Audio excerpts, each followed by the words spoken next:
Today I got time, cuz. All you hoes, all of you hoes, foreigner. I'm not fucking leaving. So what you like about what Intuition did? I'll tell you, and with the same thing I told them, they're moving around at a high rate. Even though they may not have the views, their name ring bells in the space. Hey, you need to call Mike Slocum Hurt Hotline because apparently your feelings hurt because I said, damn, that's crazy. A Sin Borello a drink. Buy your drink. I'ma take you home with me. I'm not Steve. Stupid. Give me the roof. I got beans, greens, potatoes, tomatoes, lamb, rams, hogs, dogs, chickens, turkeys, rat. You name it. Here we go. So I wanted to do hood rat stuff for my friend. Honey. What's going on, everybody? Class is in session. My brother from another mother, International. How do you do today? I mean, I'm good, but I'm not Steve. Hey, man. Who look like Steve? Shout out to Al, man. Class is in session. Class is in session.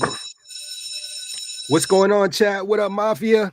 We see y'all in the building. What up, what up, Yes, what up, sir. what up, what up, what up, what up, what up, what up, chat?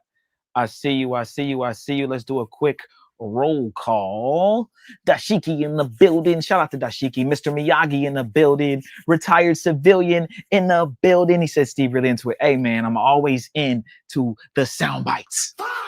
Okay, always, always, always. All right, shout out to everybody in the chat, man. It's gonna be a good show today, man. We're back. We are back. We are back in full effect, man. Salute to the Mafia. Shout out to you, Aaron. Shout out to everybody, man. Raise your hand if you're present in class, guys. We're gonna get started in just a moment. We have a jam-packed show for you guys today. We plan on doing at least an hour and a half, 2 hours. We're gonna rock out, and then we got some a things. lot to talk about. A lot to talk about. We haven't been able to go live because Steve been out grinding. So I had some topics the other day. We went over a little bit, but I'm like, we got some stuff that we both got to tackle. 100%, man. So yeah, guys, I'm back. It was jam-packed this week here in Miami. We had Art Basel.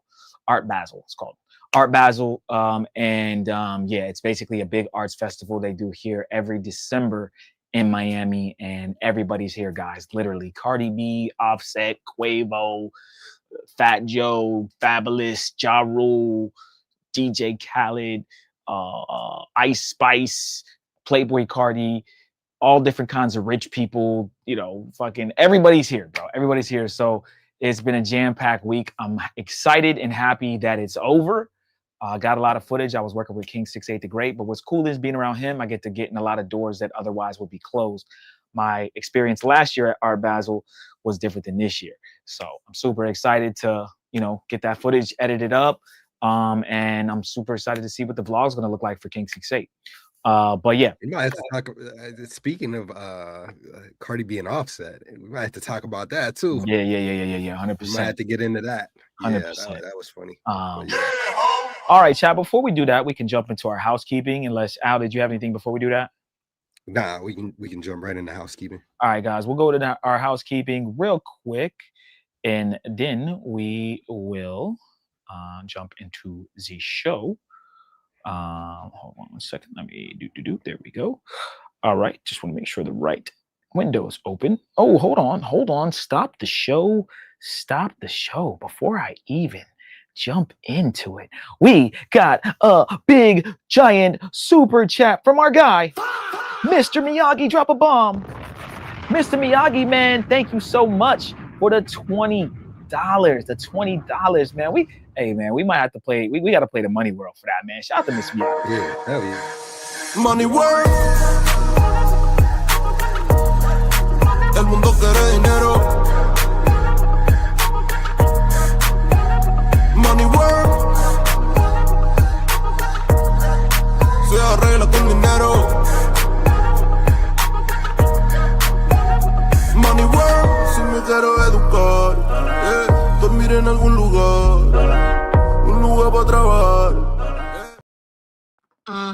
Shout out to Mr. Miyagi, man. Thank you so much. $20, man. Salute. Appreciate you, dog. Yeah, guys, real quick before we go into the housekeeping, make sure you guys send in your support, guys. All right, me and Al are gonna be headed to Brazil. All right, headed to Brazil. Hitting Brazilian dimes from behind. In just a few weeks, guys, we will be in Rio de Janeiro, chilling. We're gonna be with Don Banks. Obviously, you guys know we're doing the yacht party. We'll talk about that here shortly, but we do have some flight expenses, some, room and board expenses. So, guys, we are gonna. I think on the next show we'll start like a small fundy from basically now until we go to Brazil, just to help us with that flight and that room and board, and that would be greatly appreciated. So thank you, Mr. Miyagi. We're gonna put that right into the pot, even though YouTube does pay us every month, so that might hit our account a little later, guys. Make sure you guys send in cash apps, okay? Cash apps are helpful as well. Again, we take any super chat, Mr. Miyagi. We love you. But if you guys can use the Cash App or use the PayPal, Venmo. Yeah, the Cash App's on the top right-hand side, guys. You can just whip your cell phone out, scan the QR code, or type in $Mentuition. And let us know if you send us a PayPal. It doesn't always send us a notification, but we'll make sure we shout you out, okay? Yeah, appreciate it. And also saw a comment. Any little bit helps. We don't care what it is. We appreciate it.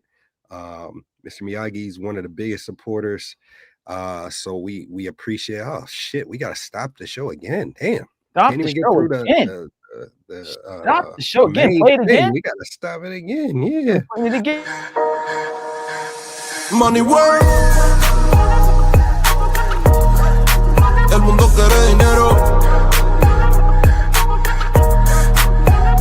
Money work. Se arregla con dinero.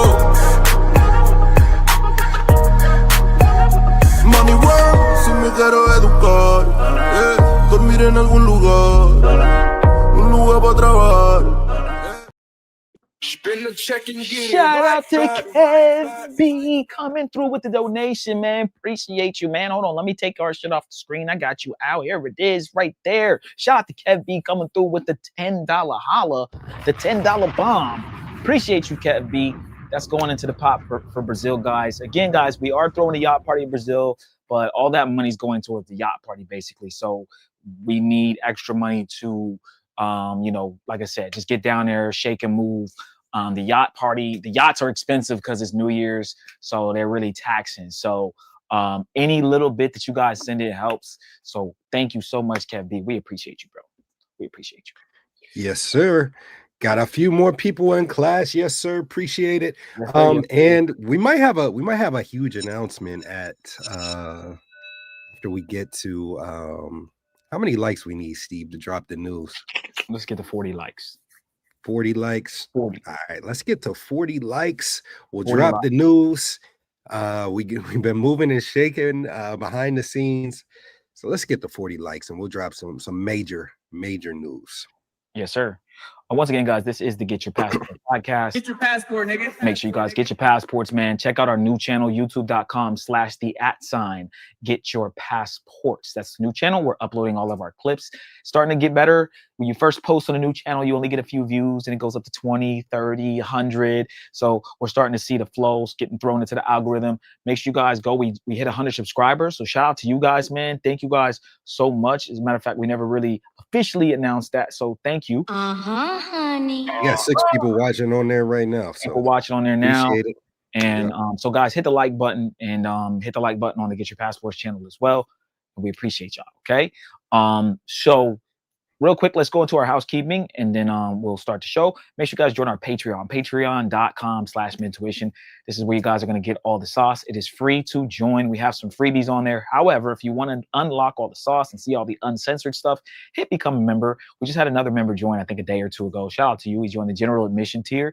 At this level, general admission, you get access to some of our not safe for YouTube content, access to all of our uncensored travel guides, exclusive behind the scenes footage, exclusive access to our private community, Patreon exclusive content, and special special Discord access. Next up, guys, we have our VIP tier. You get access to all of our Not Safe for YouTube content, priority chats on YouTube, access to our members-only live streams, a list of over 1,000 remote jobs, 1 free consultation question answer per month on Patreon direct message, 20% off of consultations, 10% off the merch, and even more special Discord access. And last but not least, give me the loot. If you guys want to give us the loot, help us out at the highest level, but also get a lot back in return, all the sauce, basically all access. You get 1 free consultation per month, 25% off of additional consultations throughout that same month, access to a list of over 11,000 remote jobs, access to our personal cell phone numbers, free exclusive member-only meetups, VIP access and discounts on our merch, yacht parties, and other events. All right, guys, and don't forget to join our Facebook group, guys. It is free. We have over, 500 members now, damn near, Al, on our Facebook. Yeah, we closing in on 600 right now. 600. So make sure you guys join, man. It's starting to grow super crazy like a wildfire. So join the Facebook group. The link is in the description below. And also don't forget to join our YouTube membership. That is the Mental Wisher Mafia. It's only $3.99. Okay. So if everything else we're explaining, besides the free stuff, of course, is too expensive, join our YouTube membership, man. We'd appreciate it. That $3.99 per month is really helpful to keep the channel running. All right. Did I miss anything, Al? Discord. That's pretty much it. And the website, join the Discord. MentalWisherNetwork.com, guys. All right, we can't forget about that.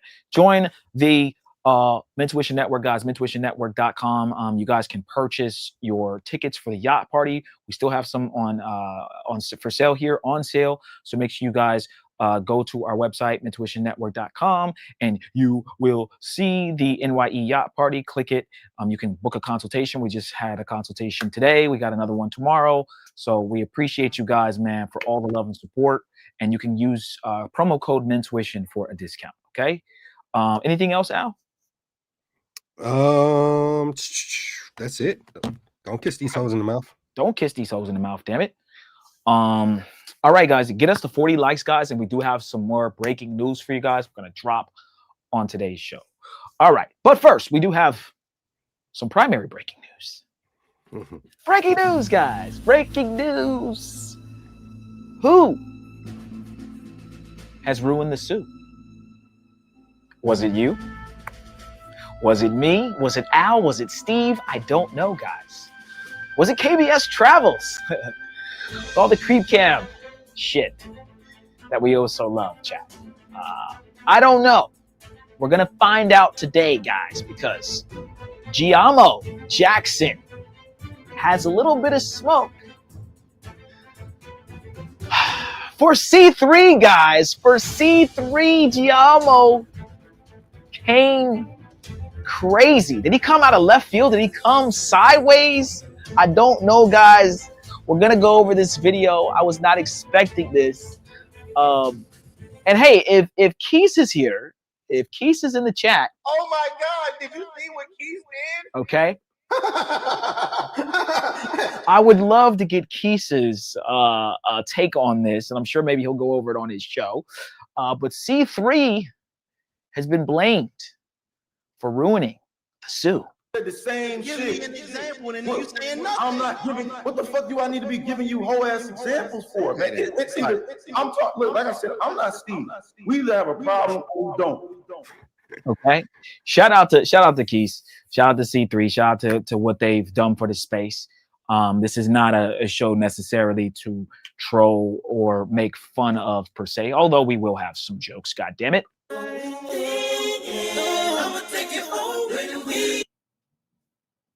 I'm not Steve. We will have a few jokes, chat, but we're really going to talk about this from a perspective of, you know, me and Al have really not wanted to go to the suit because of a lot of the nonsense, a lot of the riffraff, a lot of the bullshit. Also, we didn't really find the girls to be that attractive. But not only that, the suit was extremely hot. We did have a moment where we thought if we made a Sosua 101, when Mentuition was just scorching hot, we were running through the algorithm. We knew that would like blow us to the moon, but we didn't end up doing it. So we're gonna play a video by Giamio Jackson. Al, did you want to comment on anything before we throw this video up? I'm making a poll. No Diddy. Okay. Who ruined the suit? What's the poll? No Diddy. Did C3 ruin the Sue? Did C3 ruin the Sue? Okay. Now this came, like I said, this came out of left field. I was not expecting Giamio to make a video about this or say anything about this. It's an interesting angle. It's an interesting take. I never really thought about it like how he's talking about it. But he threw a video up, I think today or yesterday, and I just happened to come across my feed. It said that he got robbed. So I'm thinking, oh, he got robbed for his phone. Somebody robbed him at gunpoint. But he starts the video off talking about C3. Some may argue, you know, he's kind of throwing him under the bus. So we'll see what the poll No Diddy results look like in a moment, and then we'll play the video. It's really the first maybe 2 or 3 minutes of the video where he talks about it. What is C3? C3 is a group, okay, that in the streets with Keys. Okay, it's conducted of 3 people, 3 main YouTube creators, right? Or there were was more. Conducted before. It's kind of like a Game of Thrones story. We got in at the kind of the Game of Thrones level, but there's backstory. Sunday Night Smoke. I know V Swells. There was a few others beforehand, but I think he's mainly talking about C3 as Keith, Sin, and Lord. Oh my God! Did you see what Keith did? Yeah. So yeah, Sin, Lord, and Keith is who he's talking about specifically, but more specifically Keith and Sin. And V Swells got really big too off of what he's talking about. But yeah. So they had a group. Okay. So let's bring up this video.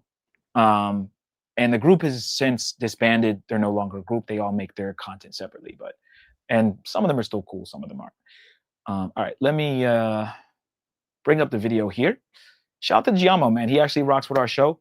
Again, I've never known him to get into any YouTube commentary per se. He'll speak maybe in subliminals, but in this particular video that came out, what was it, 8 hours ago, he specifically name drops C3. Let's play it.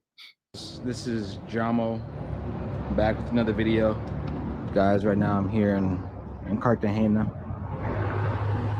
near Puente Roman. But guys, today I wasn't going to talk about Cartagena today. Actually, I was going to talk about a live stream I did called I Admit I Ruined Sosua, Dominican Republic. That's the video I was going to make today. I was going to talk about the C3 movement and how, for me personally, just as it relates to content, I believe that was kind of the fall of when things, you know, were starting to fall, the catalyst of the fall, we'll say, of Sosua. And, you know, I was going to get into the fall of Sosua, chat. The fall. The content creators of the C3 and how, you know, it's very funny how they blew up overnight. A lot of them have several hundreds, 200, 300,000 subscribers. But if you look at the quality, I'm not even talking about the numbers. You could get into the numbers and how their views don't match the number of subscribers they have. I could get into that. I could get into that. But I don't even care about the numbers. The numbers, who cares about numbers? The quality of the content doesn't really even match, you know, the numbers that they really, you know, the amount of subs that they have. I was gonna get into all that. I was gonna get into the fact that when that whole C3 movement was going by, where they were doing creep cam videos, and you know, with those meta glasses, I had women from Sosua trying to threaten me with their police uncles, say they were gonna come after me because they thought I was these niggas. I had women out on the streets. I was just walking, minding my normal business like I usually was in Sosua. I had girls threatening to cut my balls off with machetes and whatnot. That's the topic that I was going to get into today. But guys, okay, so there's a lot to unpack here, chat. Kind of a passive aggressive. I wasn't going to talk about. He talks about it for 2 minutes and then says, and then goes, well, I was going to talk about that, but actually I'm going to talk about this. Well, you already did talk about it, Giamio. So there's a few things, and then I'll let Al comment. I won't be too long-winded. I don't agree with the quality doesn't match the channels. I'm going to shoot Keith and Sin and Lord Bale. Their quality is great. I mean, is he talking about the Meta glasses quality? Is he talking about the quality of their vlogs? They're very good at editing the vlogs at that time when they were putting out the Meta Ray-Ban stuff. Was good quality. I think actually they were pretty much running the content space as far as the Sosua goes, and really showing how it is and how much fun it could be there. We all know the Sue was popular before these guys got there. People have been going through the Sue for a while. However, when those Meta glasses came out and Keith and the rest of C3 started using them, they did find a hack and a loophole. And we've, in our back and forth when we were beefing with Keith, I exposed that and explained that. And it wasn't even really exposed, but I was just like, yo, like, y'all found the moment and y'all jumped on it and y'all made, you guys got a lot of views off of it. And that's great. Like, it's awesome. Now, is that to blame for the downfall of Sosua? I think it's a little bit of a reach, but maybe that's an angle. You know what I mean? That wasn't an angle we took in our beef with Keith. We weren't really concerned about talking about if he ruined Sosua or not. We were just more so going back and forth. But removing our beef, because again, we don't have an issue with Keith anymore. Like, it's not a beef or problem. We just wanted to talk about this as a whole. I don't agree with Giamio when he says the quality doesn't match, because I do think they put out good quality. I can see, I guess, where he's coming from, but then one would say, Al, Giamio, you were doing kind of, I mean, you weren't doing creep cam meta glasses stuff, but I saw Giamio's channel before I saw Keith's stuff, I think. And Keith is, not really in those videos because he's using meta glasses. You were parading, hookers around a crib, right? And you were acting like you're showing the crib, but at least while I'm there, I want to get a few hookers in. And again, this is no stab at Giamio. I'm just saying, like, he was also sensationalizing, right? Where's my damn sensational soundbite? I don't know where it is. I'll find it in a second. But he was also sensationalizing that whole situation, right? Sensational. So, Al, what do you think so far about what Giamio said? And, like, do you think the meta glasses, because what is his angle by saying that started the downfall of Sosua? I think that's an interesting take. I haven't heard anyone blame the C3 team. So that's interesting that he brings that up. But I just found something else that's actually interesting as well. Okay. Let me put this up. I hadn't even seen this. I literally just went to, I was looking. Found it. All right, I'll take mine down. Here you go. Oh shit. Oh shit. I was literally looking for another video to kind of explain who C3 was, and I actually ended up finding this. So this is Giamio and Keith in the Sue. It's an interview, so let's watch this and see what they say. It's only 5 minutes, so let's watch it. I'm in Sosua right now, chilling with my man Giamio. He just came through to, show some love and just talk. I want to get y'all involved in the conversation. If you've seen this channel, it's dope. A lot of good information on it. I would definitely recommend checking it out. So what's good? You want to tell them a little about your channel? My channel? Yeah, my channel is just Giamio Jackson Carter. I make travel content. Like over the past 9 months, I've been in Dominican Republic. Wait, let me. So he only had 15K subscribers. That's what I was just about to pull up. I want to see that. Damn. So he was a smaller YouTuber. Information on it. I would definitely recommend checking it out. So what's good? You want to tell them a little about your channel? My channel? Yeah, my channel is just Giamio Jackson Carter. I mean, yeah, he had 15. He was a YN. He was a YN, chat. Damn. Yeah. And it does talk about that. She wants to cut my nuts off, literally. Maybe that's about that situation. Yeah, interesting. Keys in the chat. He's in the chat. We might like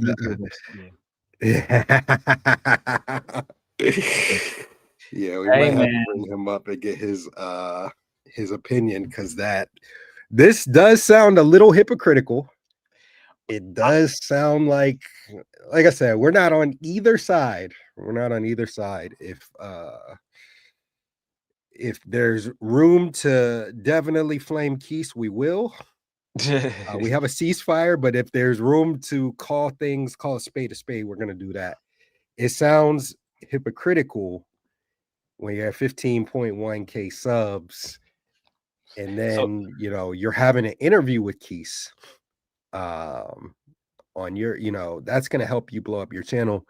Keys was probably, I'd say probably well over 100,000 subs at this point. If at that time, at that time. Yeah. So, but yeah, I think that's hypocritical to have this interview. I want to listen to the rest of it. Go ahead. Listen to the rest of it. You can play it. I make travel content. Like over the past 9 months, I've been in Dominican Republic and Las Terrenas, Santiago. Right now, I'm in Sosua. So yeah, so if you enjoy the type of content, check me out. So what made you come to Sosua? Well, I was in Las Terrenas for 6 months, and Las Terrenas is a very beautiful place, and I've made videos about that. But it's not the most exciting place to be at. So, and I've heard a lot. I heard a lot about Sosua, and sometimes you hear about something and you just want to try it out for yourself. So that's why I decided to come, and I can say it's definitely been a very interesting experience, and I can definitely say that it's been pretty fun. So I'm glad I came here. So tell us about what's the difference you think between being an expat and being a tourist. Okay, that's a very good question. Well, I think for me there are really three main things. Well, there are many differences, but there are three that come to mind. So first it comes to the economics, or like the money. So obviously, if you're a tourist, can you pause it real quick? Let's say you come for a weekend. Notice how Keys is being all nice, Chad, and so tell me how. so tell me how things are, and how did you get here, and what is life like an expat, right? This is a very proper interview. You feel me? Like, this is why your idols become rivals. You can sit next to a motherfucker, and then the motherfucker just throw you under the bus. 2 months later, now.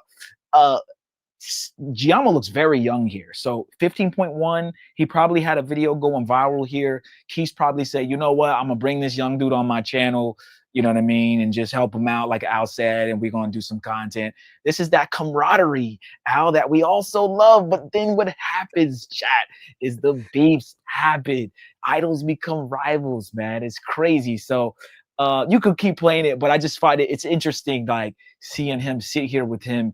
And Giamio, like I said, he looks considerably younger here. He's only been in DR for now 9 months. Like, versus now he's got 85k followers. He speaks fluent Spanish, and he's basically saying C3 started the downfall of Sosua, which is interesting. Yeah.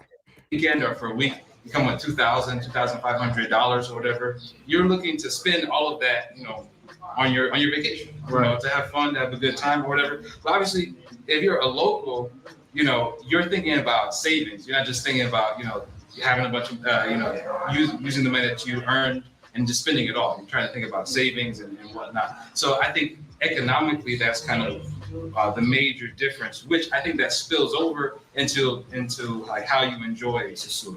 Right. You got to spread it out a little bit. Exactly. Gotcha. And so when it comes to spreading it out, well, for example, I mean, obviously there are many things. Pause. Spreading it out. Pause. No Diddy. To enjoy here in Sosua, the beaches, the food, but obviously a lot of people like to come and enjoy the chicas. Sure. We can say. So in that way, when you're a tourist, in the same way that you come here and you just want to spend everything that you brought to spend, so you might the most attractive looking woman you might be trying to enjoy and spend time with. But if you're a local, in my opinion, I feel like you're looking for someone who has more personality, more substance, okay. Someone who is trustworthy, someone who's reliable, someone that you have some common interest with, someone that you can actually talk to. So I think when it comes to enjoying kind of like Sosua life and whatnot, that's kind of the difference between being local and a tourist. Keys look like he don't even want to be there. The last difference for me is with language. Okay, language. Yeah. Pero si no funciona después de un mes. It's definitely a big difference. So I feel like if you're a tourist, especially to Sosua, even just Dominican Republic, well, maybe you can attest to this, is like not everybody speaks English, but some people speak a little bit. Oh, it's definitely hard. I was asking for an orange soda yesterday, and I could not get it, so I had to look it up. I could not figure out what the word orange was in Spanish to get it. I just ended up getting a Coca-Cola because I couldn't figure it out. My phone wouldn't work. So I agree. Learn some Spanish, guys. Yes. But I would say in general, especially in the tourist places, people speak a little bit of English, but if you're a tourist coming here, you're probably not really thinking about that. You probably don't really care about that. And honestly, there are some expats who also they don't really care about that. For sure, learning Spanish. But if you're a local and you're really trying to build connections, then I think that's a major difference. That you probably will want to take some Spanish classes, whether it be online or doing Duolingo or something like that. So for me, those are kind of the three major differences between being an expat, and there are more, but those, in my mind, those are the three differences. Well, from the man's perspective of kind of expat versus tourist here in Sosua. Hey, that makes sense. That makes sense. All right, so here's a question: do you think it's possible to find real love as a tourist in Sosua? As a tourist, okay, that's a very good question. I guess obviously everyone's definition of love is different. But if you're talking about like a long-lasting monogamous relationship, I would say no.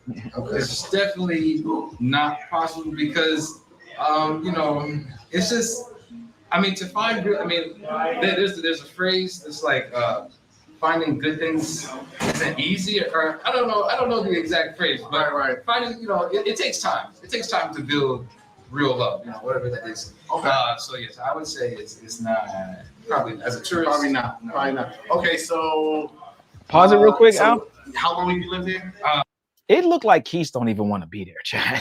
This nigga don't look like he want to even do the interview, Chad. I'll be honest, he just there, like he's just like, I just got a few questions for you, nigga. We'll play the rest of it, Chad. It's almost over here, but very, very interesting. Okay, now I believe, and Keith can correct us if we're wrong, he had already started doing the meta glasses thing at this point, and his channel was blowing up. How long ago was this, Al? 3 years ago? 3 years ago. This is 3 years ago. 3 years ago. Wow. Yeah, this was yeah. So right in kind of that hot point, when Keith was running those meta glasses and getting those clips. And so Giamio, again, he's a smaller YouTuber at this point, 15K subs. He's blowing up. He's doing the house tours with the chicas. And I would argue his content is bringing people down there too.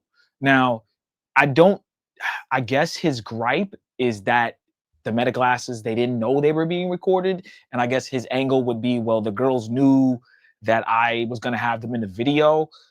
I'm not 100% sure, but we can play the rest of it, chat, and then we'll give our more of our take on this. But this is very, very interesting. In Dominican Republic. He said drop the link. I've been here 9 months. Okay, 9 months. Now, how long do you think it would have taken you to find real love in that 9 months? That's a very good question. Well, if you were looking for love, if you were looking hard. Yes, if I was looking for love. Well, to be honest with you, if I came here looking for love and not just to explore and do what I do, do the things that you guys see me do on my channel. Honestly, maybe. Oh, look at that! They walking together. It's just a hard. Honestly, do what I do. Do the things that you guys see me do on my channel. Honestly, maybe 3 or 6 months. Just a hard, number. Yeah, because like for example, when I was in Las Terrenas, even though it's not Giamio's channel, it's a great channel. He has a lot of. All right, can you go back to where they're walking together again, Al? Just pause it, freeze frame it right there when Keith and Giamio are right next to each other. Okay. I know it's gay when we sit on the couch, but that is definitely 100%. Here's what's crazy. This is why Keith hates motherfuckers. Look at Keith is actually trying to be cool. Like, this is one of the few times Keith is right. He actually is trying to make friends in the space. We wonder why he be getting so mad at motherfuckers. This is it. He's walking down the street with Giamio. They practically holding hands here, right? They chilling. And this nigga stabs him in the back. Like, this is why Keith don't fuck with motherfuckers, right? Keith is the aggressor, right? This is before Keith put on the hoodie, chat. This is just hat Keys, no hoodie. He's just outside. He's just trying to make friends. And then look at what Giamio does. Look at what Giamio does. He stabs him in the back. So can we blame Keys? Because I'll be like, man, Keys is emotional. He be getting mad. And I'm being serious now, Jack. Keys be getting like, firing off at people sometimes. And I'm like, does he really ever try to make friends or like make, you know what I mean?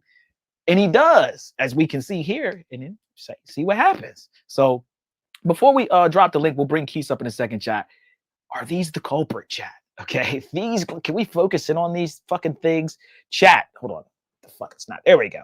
Kind of dirty, chat. Is this what ruined the Sue, chat? Okay, this little camera right here. I don't know what side it's on. One of these is a light. These are the Meta 2s. Okay, Keys was rocking the old joints, but are these the downfall of the Sue, chat? We will find out in just a moment. We're gonna bring In the Streets with Keys on. Let's drop the link, man. Let's see what he says. I'm curious to say, I'm sure Keys is going to talk about it on the show too, but Keys, I would love to hear just, briefly like what you think of him saying that. Was a little passive aggressive. Again, we're not picking sides. Then he goes in and talks about how his phone was robbed in Cartagena. Bro, the videos about him getting his phone stolen. Right. And then starts it off with that. Like, how do you start that off with that? That's yeah. I wasn't expecting that. Actually, I was just like, wow, okay. So, all right. I'm gonna drop the link, guys. This is for Keys only. Do not join unless you are Keys. We just put it in the chat. We'll see what he says. I mean, one could take the angle like, okay, these guys blew up the Sue, so it kind of hit a climactic point because of these Meta Ray-Ban glass shorts, and now niggas is just flooding here, and in return, now the chicas are on high alert because, I don't know, but it was going to happen anyway. Like, I feel like it wasn't just a Keys or it was a bunch of stuff, man. It's word of mouth. It's KBS travel type videos. It's the shorts. I don't know. Yeah. Like if y'all bitches is outside, you're gonna get filmed, bro. I don't like as long as you ain't getting filmed sucking dick or getting fucked. Like there was, because remember back in the day, Al, there are on like X videos and the hub and all of that. There are DR X-rated videos of them smashing chicas, right, and posting it. That went crazy. Right. And then they started the girls started getting mad at that. I remember that was kind of like the first wave of it. And then, that stopped. You don't really see too much of that. And then it kind of just transformed into more like content. All right, guys. We have In the Streets with Keys in the building. Oh my God! Did you see what Keys did? What up? What's good, man? What up, Al? What up, Steve? What up? Chilling. What's going on with you? Hey, shit! I had to come through the show, give y'all respect because I didn't even see this, so I was like, oh, this is another topic to bring up on my show. But in fairness, y'all did the journalism, so shit. Yeah, I thought someone sent it to you immediately. I was like, Keys probably saw it, but no, I didn't say. I've been working, man, just grinding, trying to get ready for Christmas. That's like my number one focus. But so no, I had not seen it. Y'all did a terrible job on y'all investigating. I know it's probably like last minute. Some of y'all stuff that y'all had was kind of actually wrong. So okay. At the time, Giamio had a lot more subs than me. I didn't hit 7,000 until close to my 1 year date. So actually, how we met, I was walking down the street and I see Giamio and he's like, yo, you're in the streets with Keys. At the time, I had a video that was blowing up. My video was Don't Fall in Love in Sosua. That's why we made the joke in that right there. And he had a video, like a $30 hotel that had like 800,000. He was monetized. I wasn't monetized yet. Damn. And he was showing me like analytics, what his check was looking like, all of that. So we talked about it. He was like, oh man, which is crazy, man, your shorts are so cool. You know what I mean? Like you got the glasses. Like that's the funny part I always say about YouTube. So long story short, he knew what I did at that point because I was just making sure. My idea was just to show people, because people always, like, you would see girls in these videos, they sitting on the beach, but you never got to see the moment of like, how do you meet them? You know what I mean? What do they say? Because a lot of people have like, what do you just walk up and say? You know what I mean? I'm like, you could say anything. And that's what the purpose of the short was. It wasn't necessarily the creep cam or whatever it was. It was to show you in real time, this is all you got to say. And that made people actually want to travel. So anyway, long story short, with him saying this, I don't think we ruined the Sue. I thought it was a collaborative effort. Even on that video that you see us walking together, we were walking around the Sue for a little while, right? And as chicks would see him in the Sue, they would cross the street, put their middle finger up and everything because he was recording in the Sue. They did not fuck with him. So I don't know where this revisionist history comes from because he used to wear his GoPro on his backpack strap. So I don't know what his revisionist history of Keith and C3. I don't know if they just pulled that out of today because we both knew it, right? And also some more investigative journalism for y'all, right? It's a video on his page. We threw a C3 party and he's there wearing a C3 shirt. Damn. Okay. So it came out a few hours ago. I got you. Yeah. So we just kind of, but that's crazy. So it sounded to me like he was a little bit bitter, almost like the C3 movement ruined the Sue. He said it like the C3 movement is the reason why this. And then women were thinking he was a part of C3. Was it because of that party, or did they just automatically associate him with you because y'all were walking around together? What is he talking about? I'm gonna be honest. I think right now he's probably ice cold and he's trying to get a rise out of me. That's what I really believe. I believe that people don't really give him his respect in the space because he does give views, right? I believe that right now he's looking to rustle up some interest. So we're gonna give him what he wants, of course. But because after the pool party, right? So at the pool party, he's wearing a C3 shirt. Like you can go to his page right now. I want you to play a little clip if you can get it. Find this. It's clear. He rushes home from the party to be the first person to put the video out to say that he was at a C3 party. I promise you. Can't make it up. He does interviews with V Swells. He does interviews. This is like 3 years ago.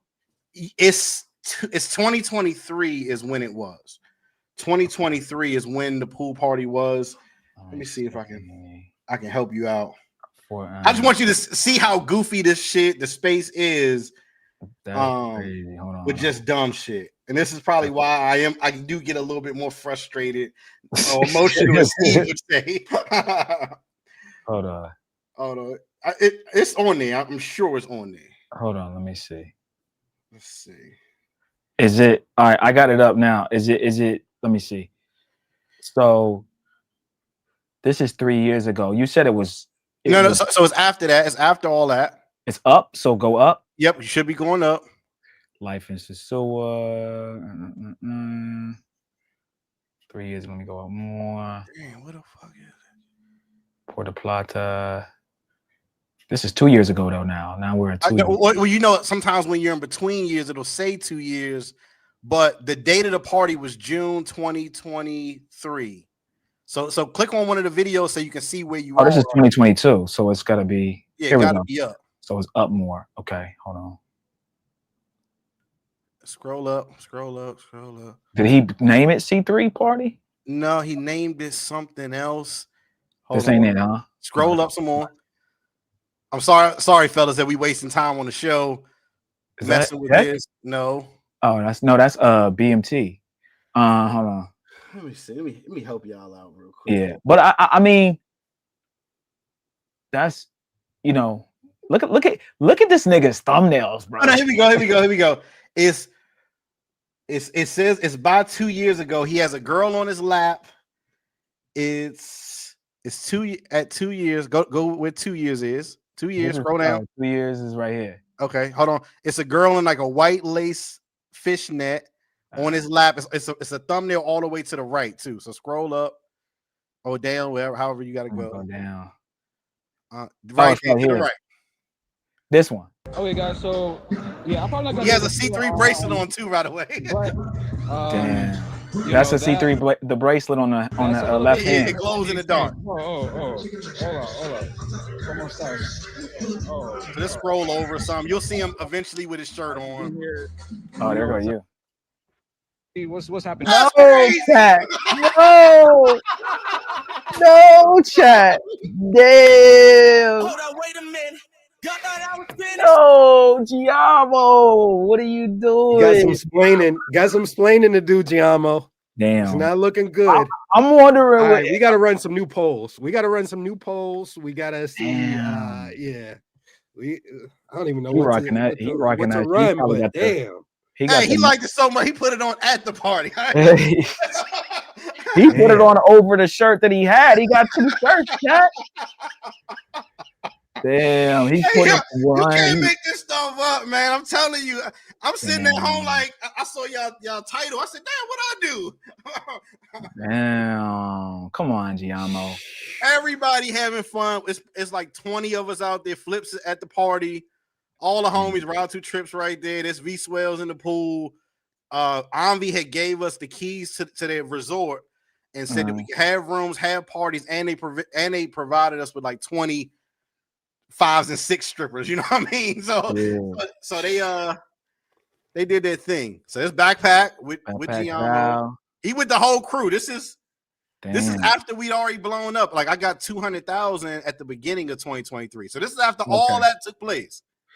So I thought you were kind of like bringing him on. So you wouldn't say he was bringing you on, but you just happened to pass him. Y'all were like, let's just do some content. Yeah, like we both knew who each other was. Like we both was getting some numbers at that time at the beginning. So it was like cool. But he was Giamio's been on YouTube for like 15 years. Damn. So like if you hit Otis on his videos, you'll see him as a little kid in Dominican Republic. So I think as people in our group kind of in theory passed them with subscribers, there was a little bit more of animosity in that mode. And then a guy was running around and I think pressed Giamio, and Giamio flipped on V Swells. So I went down to Sosua. I saw Giamio and pulled up on him, and he talks about it on his show previously, how he was a little nervous and all this other stuff. He's in his words. So he was leaving me alone, but now I don't know where this shit came from again. Damn. But everybody's having fun. Everybody having a good ass time. Yeah, this shit look lit, chat. Look at it. Them motherfuckers got a fucking line and shit going. Fucking damn. We had a shuttle to take people from Roombas to our pool party. So it's like, I don't know, man. Chat, what do y'all think about that? So he's saying that they are the cause of the downfall of the Sioux. Meanwhile, we have him at a party, C3 shirt on, chopping it up with Keith. Everything seemed cool. It's just kind of weird. That's why they say the space is WWE. Nobody can really get along.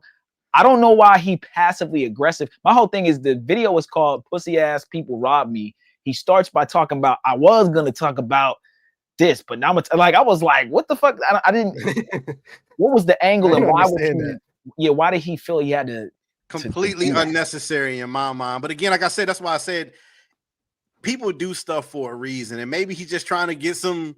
He see that because, like, you know, knowing Giamio, what he said he wanted to be like Adam 22.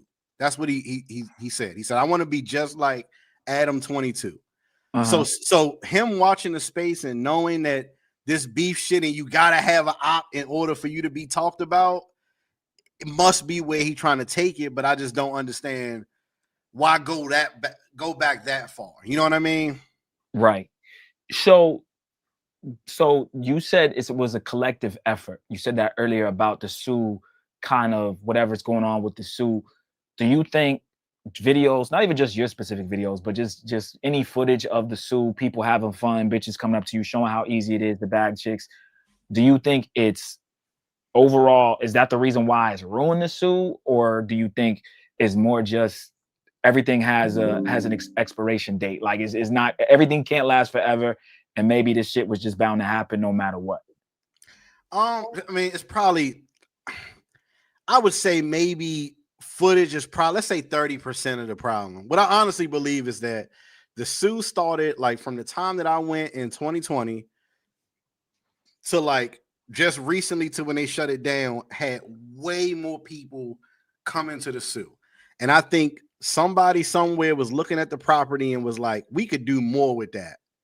Like people keep talking about it. We want to clean it up, but we also want to do something with that property because it's a nice property, really. Like the beach is nice, the water is a lot cleaner than a lot of places that you would go to. And Hard Rock obviously wasn't deterred by those videos and said, you know what? We putting that shit right in the middle of Ho Town, basically. Right. So I don't even know if you could say that those videos messed it up. It kind of just promoted it more where they thought they could really make some more money on that. Right. Now that makes sense. He said something about the quality. He said your views don't match the quality that you put out. And that I wholeheartedly agree with. I think y'all always put out some quality shit, the way y'all put together the vlogs and everything that y'all did, and even the guides. Maybe that was just a stab. I feel like his quality actually is worse than y'all quality. I think if you had to look at like just strictly production value of what somebody does in their video, like it's really no contest. Like what he does, like I said, and again, I know him, so it's kind of frustrating because I know, he was like, yo, he broke down his whole like check of how he basically was almost in the red because I got to pay these girls to be on video. Right. And then put the video out, but I'm hoping that one day it would pay off. But it's like you're just really walking girls around. Hey, can you get naked? I got 200 for you, 300 for you. Get naked, do this, walk around, and that's it. Versus drone shots, 360 shot, all different shit like that. It's not. I don't know where his angle is right now. Like, but I'm gonna find out. I'm gonna find out. But I'm gonna find out for sure. But how much time does Keith dedicate to this? Is it going to be a whole show? Not a whole show, but like a segment. I'm just wondering what your base is going to say, and then even like the people that are part of C3, what they think of it. Because I didn't even know y'all had did anything together. Giamio to me stays out of. He's kind of like watching, but he not really saying nothing. So for him to say y'all name in this video, it just means a little to me, it's uncharacteristic of him. If anything, he would say people in the travel space or passport bros. He'd be more a lot like passive aggressive or more just subliminal, you know what I mean? Like saying, but for him to say C3 is the downfall or was the cause of the downfall is wild. Now, I think your most viral shit was in Cartagena. I mean, I guess if I'm remembering the numbers right, the most viral ones was the one in Cartagena when the shorty came up. Yeah, I mean that's the one with the highest view count. But if you remember the one, it's a chick Diana with the pink shorts on. O'Shea had it on his channel. Oh yeah, people reacted to it. I think that might have like 10 million on TikTok. Okay, you know what I mean. So it probably got another however many million on Instagram. I don't know what million is on YouTube. So. I mean, obviously the biggest videos are from Cartagena for sure, but the ones in DR aren't really no slouches either. So, like I said, I think it may be a little. I don't even like I said, it's probably just WWE shit. Because like I said, I've talked to him in person, and yeah, I don't know, man. I don't know. Okay, I think he's just pissed. I think he's pissed in general with the Sue just being not what it was. And I think he's, a lot of people ain't going to take the blame themselves. But True. I don't really think it's anybody's fault necessarily. I agree with you. I think that Hard Rock just bought the shit. Me and Steve reported on it as soon as it happened. We said it was cooked as soon as it happened. A lot of people were like, nah, Halloween's going to bring it back. Like, nah, y'all are overreacting. Y'all don't go there. Y'all don't know. But we called it months ago when Hard Rock bought it. I think that was just the end of it. Like you said, it's prime real estate. Well, I mean, I agree with you, and a part of it is like Giamio was also like selling tours. Like he would walk you around the zoo for like $80, like when you first landed. So when business gets messed up, when the dollar's low, the aggression will show. So. Maybe he's mad that it's messed up, but again, like, if I did 4 videos on the Sue, let's say total Sosua videos, I might got 10. If I do 10 and you do probably 80 would be like a low count on his channel.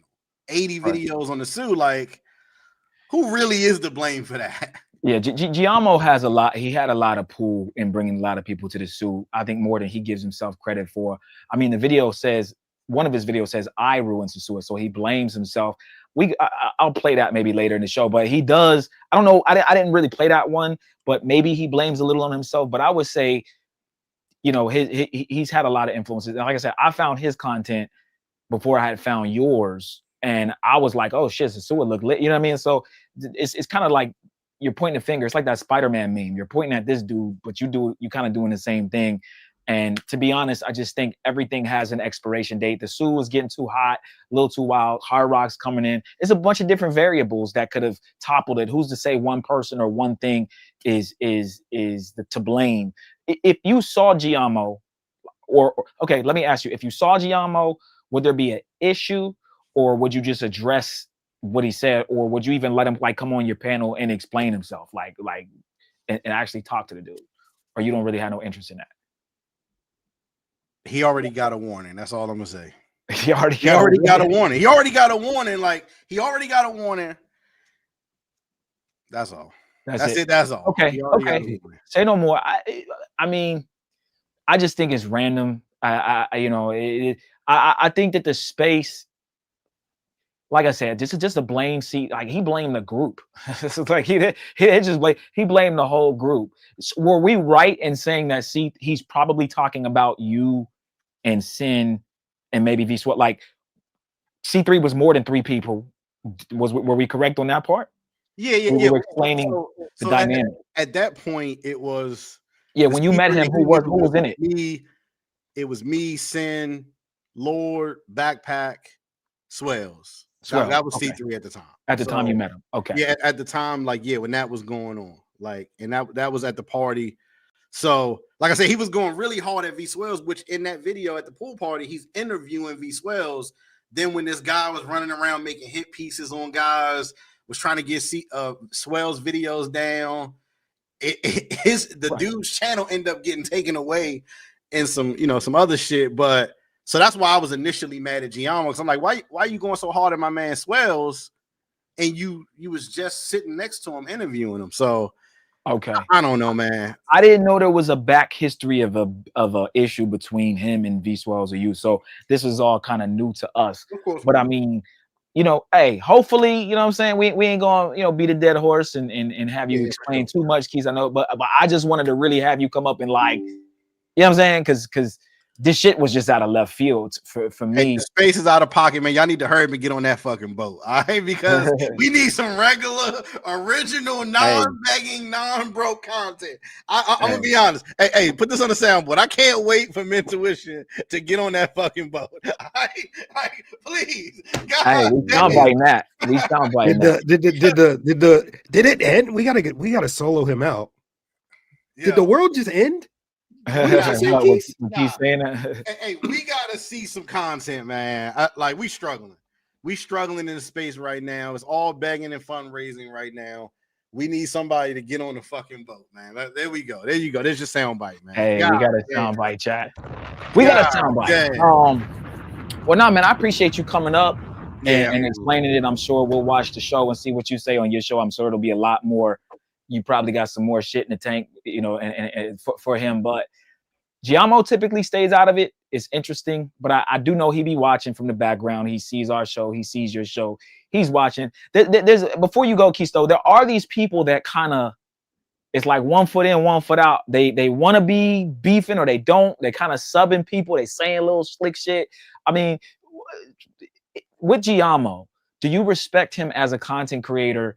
And what is your overall thoughts though of Giamio in general, like his content and just what he's done for the space, before we let you go? Because I just want to know, he's, I guess you can call him an OG, or he's a guy that's been around for a while, but yeah, he doesn't, you're right, he doesn't get put in any talk. Like when we're talking about it, people seem to forget about Giamio.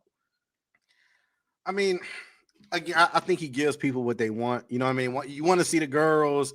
You may not want to see all the editing. You see the girls, like he does that, but I think he's very awkward and very weird whenever you meet him, and I'm sure you probably will in passing. He's very awkward and very weird. So you know, he does what he does. Go ahead.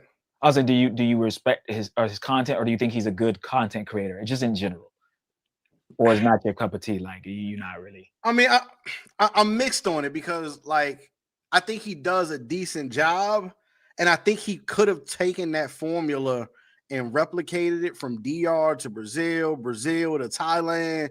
That's what I thought he would have done, but he hasn't. So like, you know, like I don't disrespect his content and I don't overly love it because I've seen it. So it's been if you go to a video from 1 year ago, he really hasn't, I mean, versus 3 years ago, he really hasn't moved anywhere really beyond what he was already doing anyway. So I'm indifferent to it.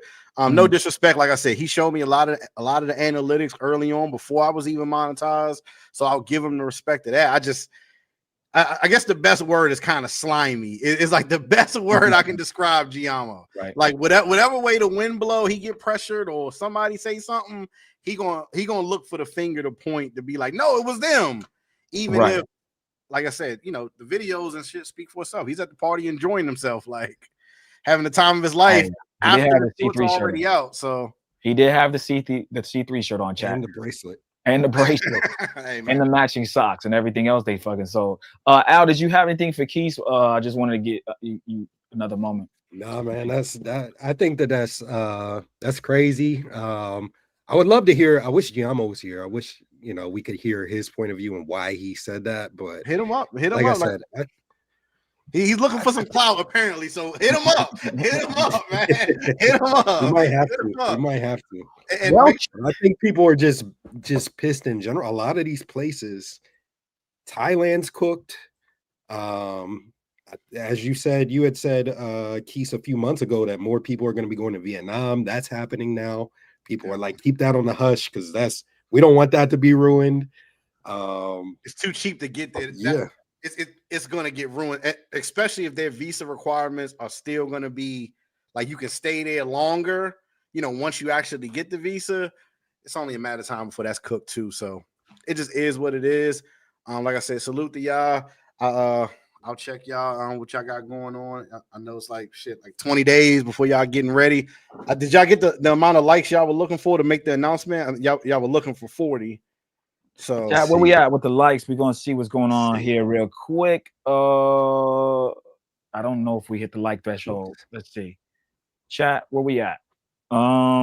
We are only at we're 24. At 24 likes. Chat, we gotta get another 15 likes. And then we'll drop the news. Let's get the announcement going, but I'm about to get out of here. So I gotta prepare for my all right. Well, yeah, appreciate it. Thank y'all for having me. You know what I mean? Let me tell my side, and you know what I mean. Add some to the show.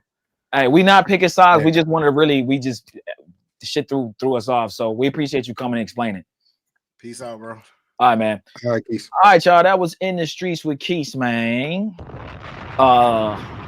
Chat, a lot of beef going on in the space. It is what it is. That soundbite's hilarious. The file soundbite, yeah, man. But yeah, so what we've gathered from this chat is maybe there's some animosity behind the scenes. I mean, let us know your opinion. What we had a new poll, no Diddy. What did the poll results say? Because I mean, that's interesting, chat. So I would have never thought we'd see him in a C3 shirt after that. I thought maybe he just never fucked with Keith at all, or they maybe never crossed paths like that, and he just was analyzing that C3, you know, thinking that in his brain C3 is the reason why. But chat, as more men travel to different countries, right? There's gonna be people who record. There's going to be people who are going to put out content. It just is what it is. We are in the age of information, Instagram, TikTok. People are going to show you, hey, this is the life I'm living in Thailand. Hey, this is the life I'm living in Sosua. This is how I'm living in Dominican Republic, right? In Santo Domingo, right? So can we fault men for putting out content and showing how beautiful the women are or shit? It can go viral for any reason, right? But of course, women are going to make it go mega viral. But it's crazy, you know, that he singled out C3. If he'd have said C3, other creep cam creators like KBS, and I'm not trying to throw any of these guys under the bus. I'm just saying, like, if he'd have lumped a few in there, it would have made a little more sense.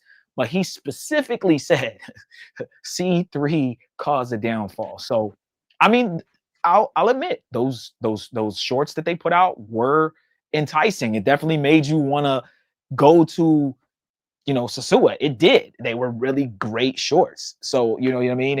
You know, but that's the end of an era. Those shorts aren't hitting like they were at the time. The Meta glasses were new, so now all the girls know what they are. You can't get in no more strip clubs with Meta glasses. You can't go nowhere with them shits.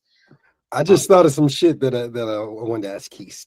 Chat, do you think this will get C3 back together? So C3, for those of y'all who just coming in, Keith, Lord, Sin, V Swells, Backpack Val, Sunday Night Smoke.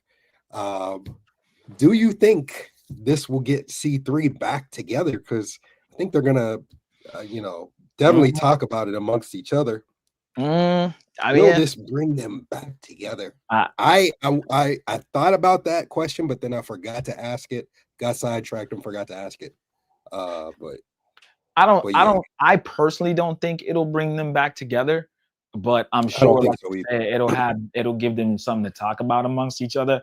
I mean, Sosua being cooked is definitely a topic that, you know, we've talked about in the last couple of weeks, but I think everyone's finally come to terms that Sosua is not going to ever be the same. It's not going to be the go outside with the Meta glasses, bitches twerking on the four-wheelers, right? We all seen those videos, right? And so gone are the days of that happening. And I think a lot of people are just, like Al said, they can't believe it. And so they're just trying to find some shit to blame. Who's to blame for it, right? And you know, I don't know, right? It's a little, I think it's just a little bit of everything, bro. But you can't get mad at niggas recording. Like I said, we're content creators. We having a good time.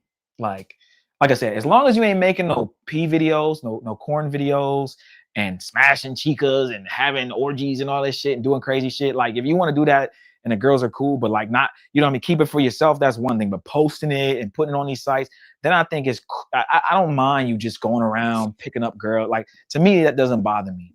That's the culture. That's how it is there. You're just showing how it is. But you gotta look at also from the country and the you know, the city's perspective. And Sosua, like, damn, they're, you know, or even with us, Al, we put out the videos on Medellin and Cartagena. They got our fucking channel out of there, right? But so I could see both sides of it. Like as a government, you're like, damn, they showing this, it's getting millions of views, 10 million views. This is making our city look bad. And yes, this is what's going on, but we don't want the whole world to see it. It's a double-edged sword, chat. It's a double-edged sword. Yep. Like the video, we only need 5 more likes. You guys did a good job of 5 more likes, chat. Let's get 5 more likes. We got a huge announcement. Breaking news in as soon as we get 5 more likes. So please like the video. Yes, sir. I mean, I think that this is a great segue. We were talking about finding love in Sosua. There was a traveling YouTuber that claims to be #1 that's tried to find love in Sosua. And I think we got to talk about that up next. Okay. Are we talking about who I think we're talking about? Are we talking about who I think we are talking about, chat? Can you give me my phone? We're talking about Jay Rello, guys. Just Rello here with the crash out now. Yes. Rello out here with the crash out now. Hey, oh, that's a woman. That's a woman. So, bro, that sounds like crazy.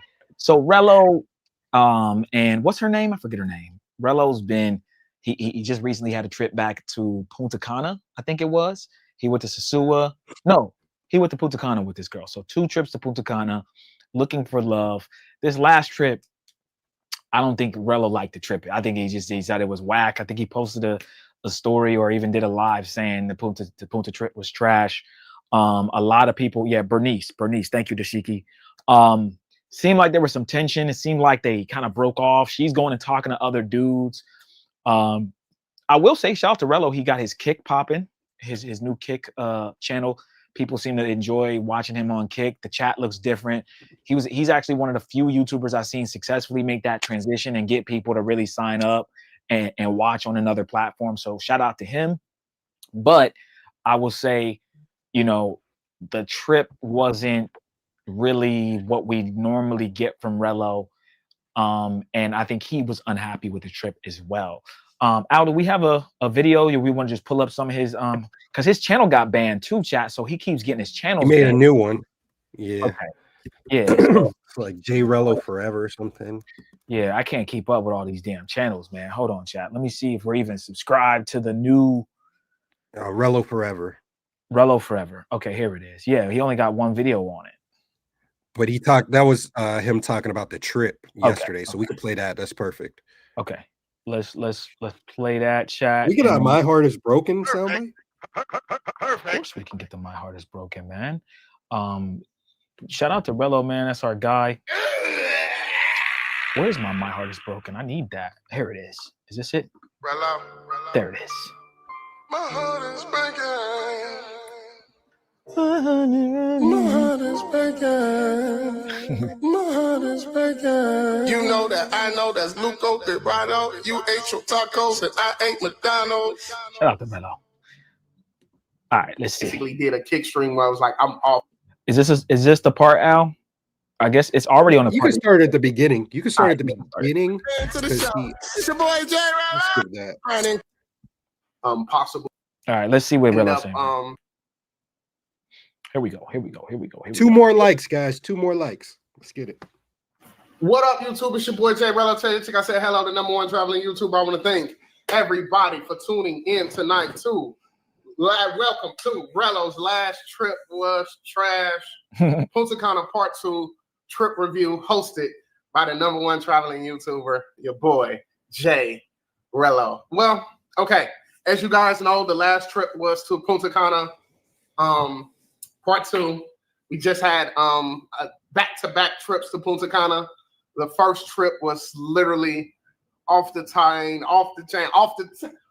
top with suspense. We developed a little bit of a love interest on the second trip, and we end up spinning back 30 days later to check out. He said he spent back. Yeah, close enough. Spin the check and get it right back. To see if the connection could be deeper, but it ended up not being as deep as we wanted it to be. A lot of unpredictable things happen on these trips, and that's why I kind of wanted to just stress to you guys tonight, like, you're never gonna be able to know how these trips go. My heart is breaking. I really, really want to thank everybody that donated, that made the trip possible. We raised $1,300 for that Punta Cana Part 2. And I wonder what Rello's raised over like $100,000, bro. How much money has this? Like, if we added up how much this nigga fucking has raised, it's got to be over 50K. Easily. We gotta get some of these YouTubers in the space that be pocket watching. Yeah, whoever be pocket watching. Calculate. Yeah, I know who they are, but one of y'all pocket watchers can. Yeah, can y'all count how much Rello has raised so far? Art of Will was he was talking about ours and had all the details for everything with ours. Yeah, since he's not making any content or doing anything important except for posting the link to people's channels, maybe he can do that. Yeah. And dick riding. He dick rides and he posts links. That's what he does. Yeah. Anybody, let us know. It's very interesting. Shout out to Rello though, man. He's making a business out of this shit. Obviously, with it being a week before Thanksgiving and everything that took place, I really, really that last trip was very eye-opening for me. As far as like how I want the trips to go, how I want my career to go. Do I really love this traveling enough? It was just a lot of answers that I had got to those questions that I needed from the last trip. So it wasn't like I 100% hated the trip, even though I had a lot of people saying it was the worst trip. And we're going to get into the reasons why I feel like it was the worst trip. I got a reason why. I think Al does too, but we'll continue on. As you guys know, we had lost the other channel basically a day before the actual trip started. So it basically, we was already starting off, in a negative spot with everything. the amount of money we obviously had for Punta Cana was not the most ideal. Only raising about $300 for the 3 days. You pause it real quick. I was pretty. I think Cell hit it on the head. I'm the answer. with your reason why. Oh, my reason why? Yeah. Yeah. Thing. Yeah. Exactly. Shout out to Cell. Exactly. I'm the answer. Exactly. Chat. So here's the thing. People need to understand, okay? Certain trips are going to go your way. Certain trips are not going to go your way. Certain chicas are going to fuck with you. Certain chicas are not going to fuck with you, okay? There's going to be tacos, burritos, and McDonald's. Exactly, Dashiki. You know that I know that's Luco Pirano. You ate your tacos and I ate McDonald's. And McDonald's. I don't know if it's at McDonald's. So like, here's the thing. I'm gonna just go ahead and say it, chat, okay? The reason why the trips aren't popping, chat, is because they need mentuition, man. They need us on these trips, chat. We've been trying to tell everybody, all right? Breaking news, guys. Breaking fucking news. Hold on. Breaking news. Chat, you want your trip to be lit, okay? You want to have 4K IRL streams, bitches on yachts shaking ass. You want to have quality sound, quality ideas, right? We don't only just come and film. We'll give you some ideas of what we can do to make the content better. Okay? You need to hit up Mentuition. You gotta know how to move. I know how to move. And you gotta book a consultation. You ain't had a game. Because you ain't have no fucking game. All right, chat? And I'm being serious, man. Let's just be honest. Shout out to Rello. Okay? And Rello's Nigeria trip was a hit for all the wrong reasons. But Rello, we gotta collab on something, man. I think that the last trip that you really had that was a major hit besides Nigeria, I guess the Punta trip, the first one people would say was a hit too because of but it's been negative stuff, Rello. It's been negative stuff. And I'll talk about this with him behind the scenes, but I feel like, bro, you need to have a successful trip with minimal drama. That's just a good trip. Like when we did the Thailand shit, Rello, it was smooth sailing, right? You had a good time. And I guess some shit may happen when we left, but that was pretty much a real chill trip. And everyone still enjoyed that trip. When we went to Colombia, that was his best trip. The Colombia trip, I think, was his best trip. I'm gonna keep it by far. Because he had the baddest chicks. He did the lives with us. We really just had some real good moments in that trip. Thailand maybe second. We'll see if Rello's coming to Brazil, but me and Al talk behind the scenes. A lot of the stuff that Rello does, that you guys crashing out, this and that, me and Al would pull Rello to the side. Hey man, don't do that. Or hey, you know what I'm saying? And it's not that you don't have to do that. You don't have to do that to right. have a successful trip. You don't have to rent a car, crash that shit, be running on the run, doing the race, all that shit. Like, you don't have to do all that shit. Nah. If you're with us.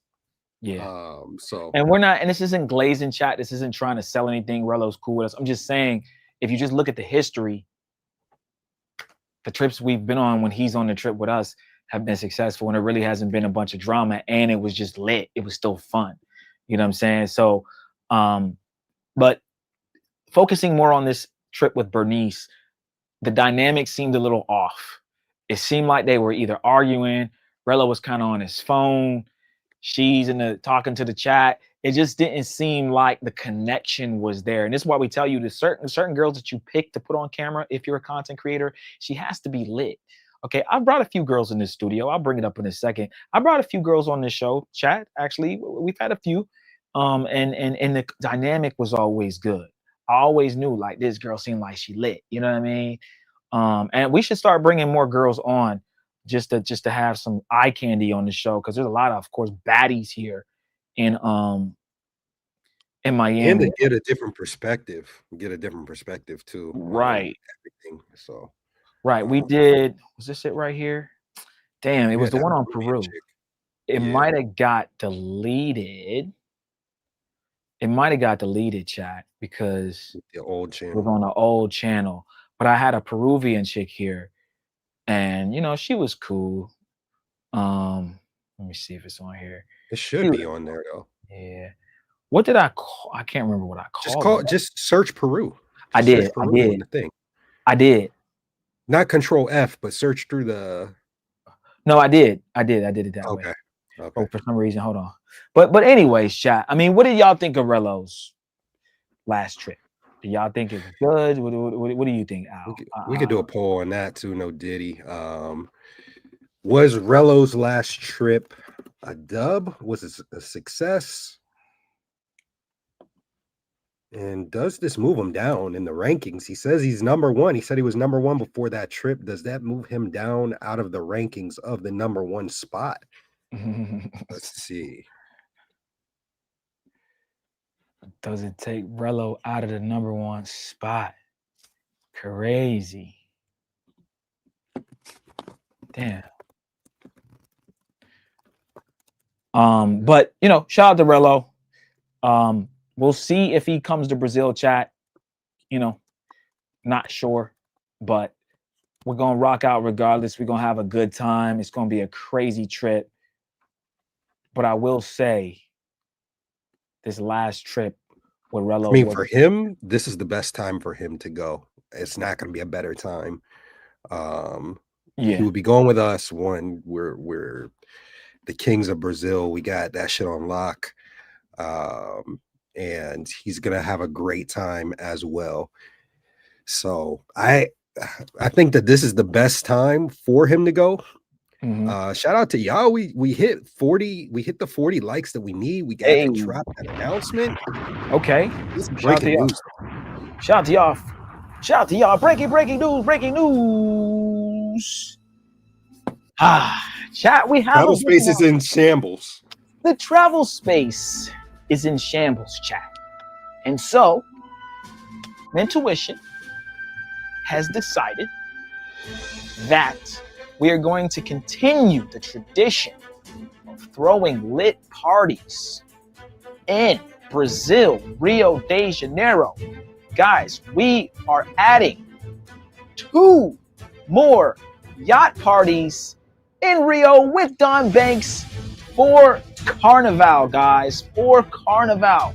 All right, yes. Grinded, hitting Brazilian dimes from Grinded, hitting Brazilian bitches from the back. Let's play it again. Grinded, hitting Brazilian dimes from behind. All right, guys, we are going to be doing another yacht party. A lot of you guys are like, oh, it's too much money. Oh, it's on New Year's. I got stuff going on. I can't make it, but I'll go on Carnival.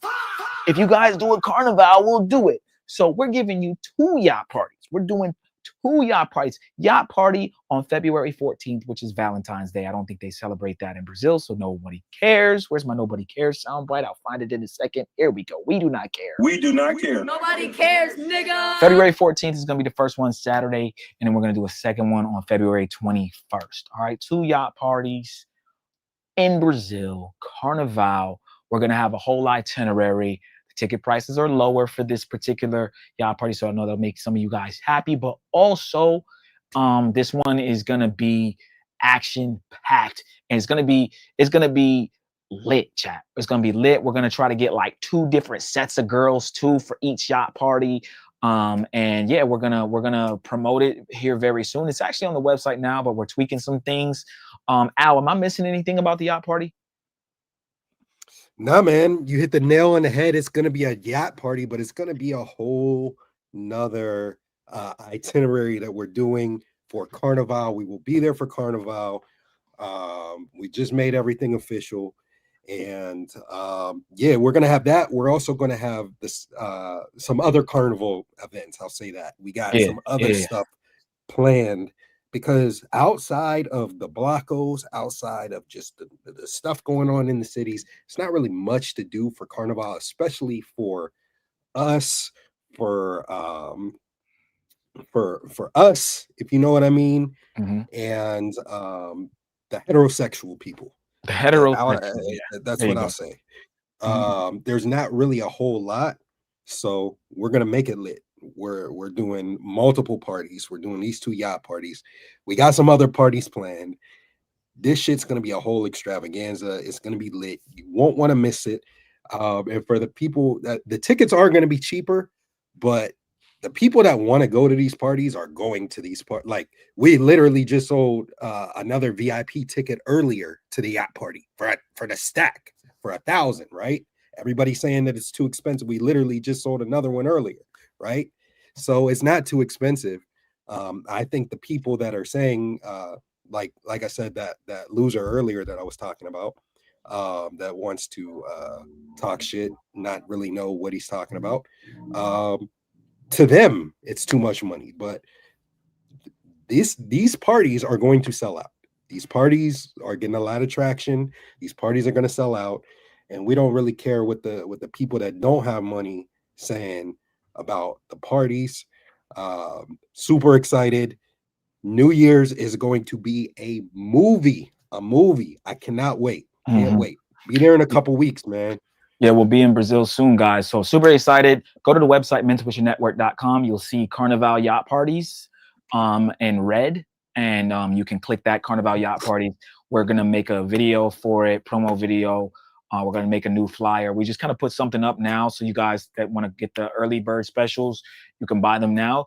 But we will be revamping the page. But the tickets are on sale now officially. So if you want to buy them, go to the website. You can buy them now. Can we show them? Can we pull up the website? Absolutely. Where do we get these tickets? How do we buy these tickets, Steve? Absolutely. Well, first, thank you. I'm glad you asked that question, Al. The first thing you're going to do, chat, is we're going to bring this up here. And you're going to go to www.mentorwishnetwork.com. And when you go here, you're going to see something that says Carnival Yacht Parties in red. You click that. All right. Parties multiple? Parties. Multiple, okay. Chat, all right. And right now, we have the tickets here on sale. You choose your date, all right, either the 14th or the 21st. These are both Saturdays. So Saturday the 14th, and then the next Saturday is the 21st. And you can add it to the cart, of course.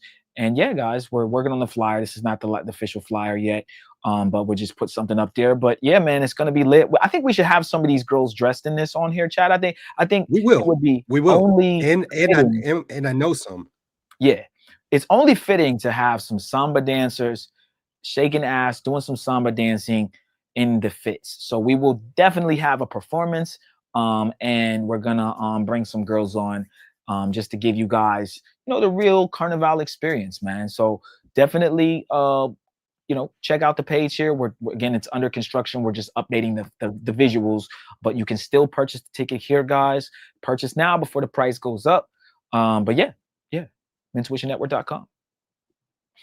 And we may have some coupons. How many likes do we got to get to drop a coupon?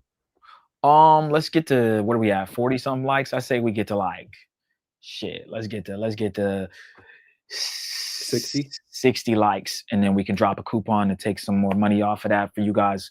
We'll activate that coupon. But yeah, guys, firstly, again, we're doing the NYE party in February on the 14th. It'll be our first Carnival Yacht Party. Okay. So let's get to 60 likes and we'll drop a coupon for those of you who are interested, and you'll get a discount on the tickets. All right. Tyler says, shout out to him. He said, keeping it expensive keeps the pookies out. LOL. Yeah. Yeah. That's the market, the audience that we're catering to, the non-pookies, the people that got money, not the YouTube accountants and all that. Like, we don't want them there. We want people with money. We want people that are there to have a good time, see Rio for what it is. So remember, Chad, if it's cheap, it's not worth it. You know what I mean? It's not gonna be good. My bad. Go ahead. You're gonna say shout out. Yeah, I was saying shout out. Me and Steve literally did a consultation earlier. One of the dudes that we did a consultation for, he said that he's gonna definitely be there. I already know that the Carnival might sell, like, we might sell out before we sell out the New Year's Eve yacht party, even though we're closer, a lot closer, obviously, for the New Year's. But I was surprised, like, people are still buying tickets. So this Carnival one, though, as soon as Don drops the video for that, Yeah, that shit's gonna be gone. That shit's gonna be. It's already like a few months away. More people are gonna be down for Carnival. A lot of people don't know about New Year's, even though New Year's is the better time to go. More people are gonna be coming down for Carnival. As soon as he drops the video, game over. Also, we have some other special guests that may be there. Working on the back end with that. It's gonna be crazy. It's gonna be crazy. So yeah, man, I'm super excited for that. 100%, man. So yeah, guys, mentalwishionetwork.com. Purchase your tickets there. We appreciate all the love and support. Again, guys, if you want to support the show today and all the other shows we do for the Get Your Passports podcast, the Cash App is on the top right-hand side, money sign intuition, or you can scan it with a QR code. PayPal's in the description below, or you can certainly send in super chats. We appreciate all the love and support. All right, we have some other videos I think we're going to go over, right, Al? Show Enough said we were supposed to let the mafia know first. We did. The whole thing was we shout out to us, like we just been working like crazy behind the scenes. We have a group chat. We did let people know that we were thinking about it. We literally just finalized everything a little bit earlier. Wanted to do the announcement. I updated. It was updating the website, working hard on that, adding the extra pages and all that stuff. That took a lot of time. So we wanted to drop it on the show. But yeah, yes. Hopefully y'all can make it, man. We want to see the mafia there. That would be lit. But yeah, if you missed the New Year's Eve yacht party, you can redeem yourself and make this other yacht party. It is going to one of the two. They're going to be crazy. They're going to be crazy. 100%. So yeah, guys, we have a few videos I think we're going to go over. We'll go for a little longer here for sure. Let's talk about the United States, guys. Let's talk about what's going on here in the United States, how the United States is cooked, man. Just dating, living, everything is cooked. Okay. Again, I told you guys, Art Basel was this past weekend, really past week. And just seeing all the drunk girls here, all the bullshit people are dealing with, all the girls standing outside VIP like little roaches trying to get in. You know, the world is changing. The have and have nots, right? People who have money, people who don't have money, people who have clout, people who don't have clout. You're watching people who are lames, losers, people who never had anything become a streamer or become this or become that. And you realize, guys, at some of these in some of these rooms, these are just kids that never really had anything and they finally got something. So they're trying to hold on to what they have, and they get very jealous and envious of people. And there's a lot of backstabbing that goes on, a lot of hating that goes on.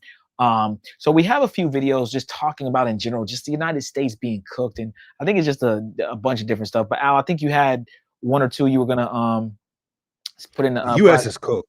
It is cooked, man. Everything's and cooked. A lot of places overseas are getting cooked. Thailand's getting cooked. Yeah. Keith was saying Vietnam's going to be cooked soon. I might have to make a trip out to Vietnam before it gets cooked.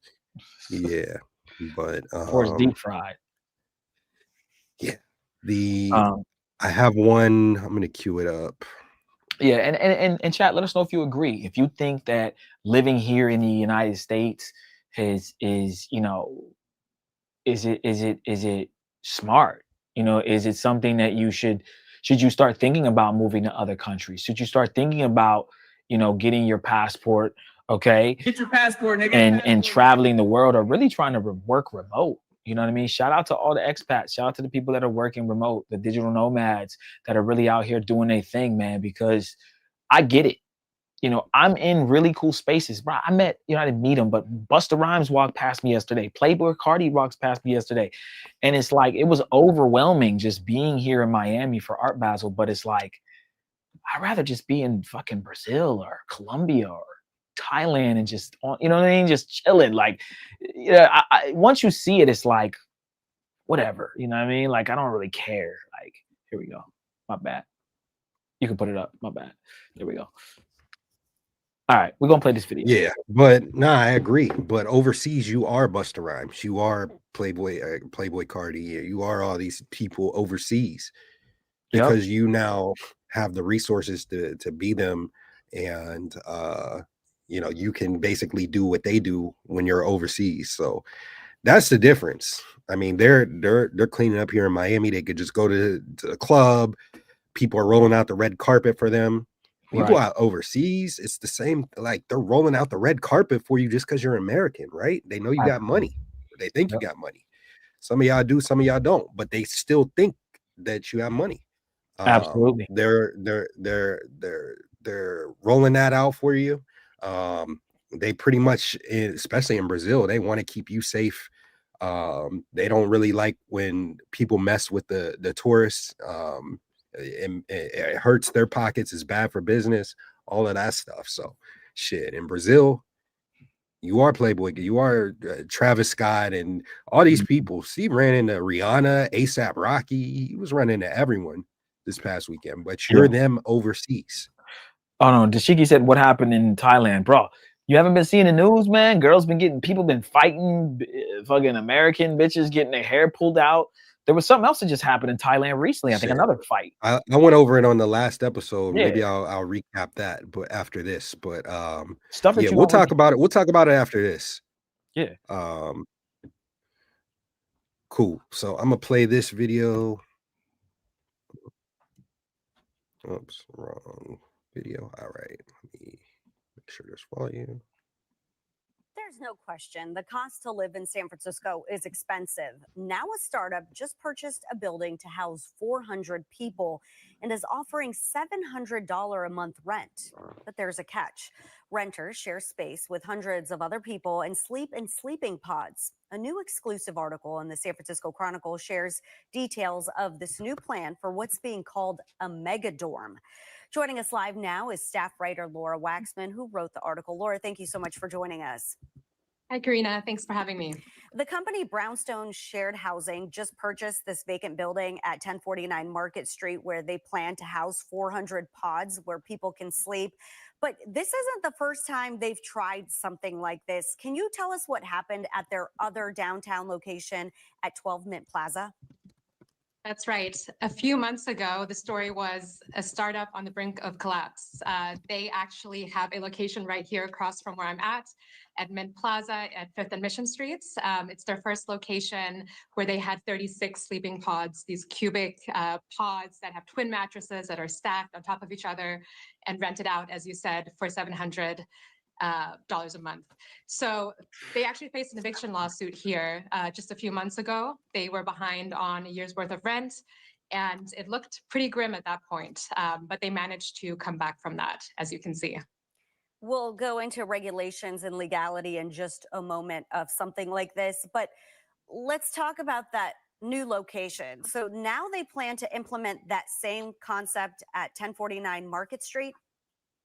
Right. So the interesting thing about this is that the founder, James Stallworth, has told me repeatedly that there is such huge demand for this type of housing that they are actually on an expansion course, and they had been looking for a location close by. They wanted to lease, and then I'm told this opportunity to buy a building came up. And as we know, in San Francisco right now, the commercial real estate market is down, it's depressed. So there are a lot of deals out there. So this founder, reached out to building owners and happened to find someone who was willing to sell him an entire building. And that building has a really interesting history. It was a work-live building for artists back 10 years ago. And, had that kind of vibe, right? Had tenants in it before, but has been sitting empty for many years. So now the plan is to take it, convert it into these sleeping pods, and fill it with 400 tenants. Yeah, I know you go into more detail on the history of that building, but I checked out the website and we're looking at it right now. Brownstone's website says their company offers the fastest way to convert office space into housing with the plug-and-play sleeping pods installed in just days. So can you talk about the regulation? Is this regulated in any way? What about permits and the legality of it? That's an ambitious timeline, I have to say. To be frank, the location at 12 Mint Plaza is not fully permitted. And that was one of the issues that they've had, right?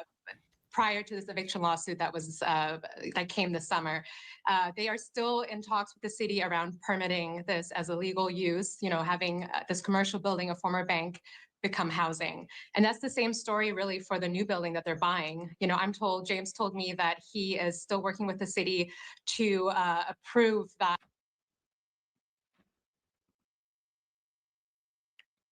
What the fuck are we doing? Like, what is going on? What are we doing here in America? Like, I don't understand it.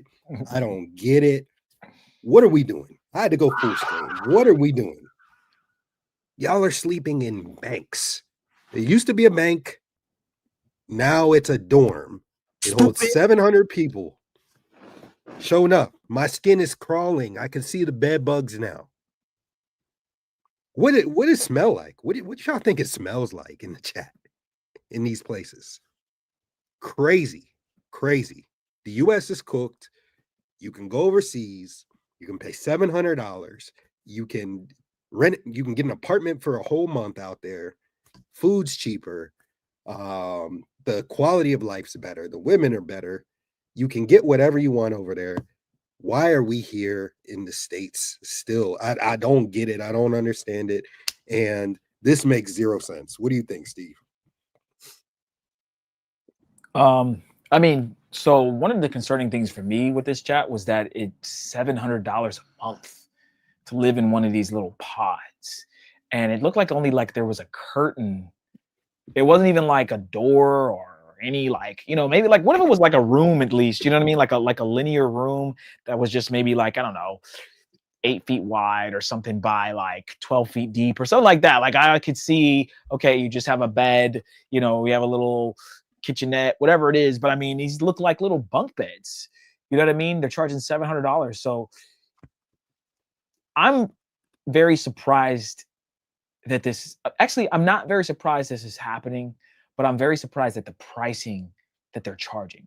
Because me and Al, we've seen if you can bring up the Japanese little, what do they have, pods they can get, but those are more advanced. They're nicer. Give me Japan pods over that though. Yeah, like they're way more. Maybe this is just the beginnings of what we're gonna have, and then of course it'll turn into what Japan has, chat. But I mean, this is bullshit, right? And this is why I'm saying for $700, I'm going back to that number. You can live in Medellin like a king. You could live in Cartagena like a king. You could live in Thailand like a sultan. $700 goes a long way in these other countries, chat. So when I hear that amount of money for a fucking bunk bed with a curtain stacked on top of other people with 400 units or however many units are in the damn building, I look at it as the United States is cooked and I need to get the fuck out of here. What are we doing? Right? My bills are well over $4,000 a month, right here in Miami. It's ridiculous of how much money they're charging us versus how good of a job you can get to handle that money. There's nothing wrong with that amount of money if the jobs are paying you enough. So if the rent was $10,000 a month, but I'm getting paid $300,000 or $400,000 a year, well, then who cares? Because the money that I'm making, right, or the minimum wage or whatever it is that's the standard, allows for me to be able to pay $10,000. It's just a wash at that point. $10,000 is nothing. Of course, everything else is more expensive. But what I'm saying is, I'm making enough. The problem is, and I've said this before, chat. These jobs are not paying you enough to afford the lifestyle that a lot of these cities offer. Okay, I'm gonna say it again. Hold on, wait a minute. Y'all thought I was finished? These jobs are not paying us enough to afford the kind of lifestyle we want to live in these cities. You're going to have to live on the outskirts of the cities. But then what happens there? You got to take public transit, or you got to Uber, or you got to drive your car, put wear and tear on your car. Then you have a car payment, which is $400, $500, $600 a month or more, right? You have all these things that are piled on top of each other, and you end up spending all this money, outputting all this money for absolutely nothing. You're not making anything. So that's why I think that this digital nomad shit needs to blow up and we need to just get the fuck out of here because it just doesn't make sense, chat. It just doesn't make sense to live here anymore. And what's cool about living in other countries, you can learn a new language. Most of the women in these other countries, at least the ones that are more like third world countries that are developed, I call them developed third world countries. Colombia is a developed third world country. Right? Thailand is a developed third world country or a developed poor country, meaning there are areas, many areas that you can go where the internet's good, the food's good, the water's fairly clean, or you can get bottled water. You can go to nightclubs like Bangkok, right? Like there's places where you can go. $700 in Bangkok, right? $700 in Pattaya, $700 in Phuket can get you a decent place. So we have to figure it out. We talk about it every show, but we have to figure out and unlock the code. Like, let me ask you guys a question real quick. If you could make 40 or 50K a month, 40 or 50K a year for the rest of your life, with maybe some opportunity to make more, but let's say you couldn't make more than 60 or 70K a year for your rest of your life, but you could live in another country. Like the company would be willing to move you to Thailand or wouldn't care if you were working in Thailand, but they're only going to keep you at 50K for just 10 years straight. You're never going to get more than 50K. Would you be willing to move to Thailand and make that only, 2, 3K a month, just consistently, never really get a raise? Or maybe sometimes you would, or you could pick up another job. I think I would. I'd rather do that than stay here with inflation, paying all this money, and you're not getting anywhere. You're actually going backwards. You're paying more money. So, that's kind of the business model of like I said, this is 5-10 year plan from Intuition. We've talked about it briefly, but keep people at the same amount of money, but just put them somewhere where that money goes far and they can save up and they can live a good life. It's not, oh, you're enabling people to be lazy and they'll never make more. So what? If making 3K a month is like making 15K a month in that prospective city, I'll just make my 15K and I'll live my fucking life. And if I need to pick up another job or something else, I'll figure it out. I'll start a little business in that country, right? You could start a business in Thailand, a little pizza shop or a little whatever, and with that 3K, 4K a month you're getting, and then make an extra whatever, right? So you can figure it out. Al has a what is this? Airbnb up here. This is $653 a month. What country? In Bangkok. Bangkok. There we go. I was just in Colombia. I had I stayed out there for like 3 months, from like August. You were in Colombia? I just left Colombia. I just left Colombia. And I just left Colombia a few weeks ago too. I was paying less than $700 a month, and I had a 3-bedroom.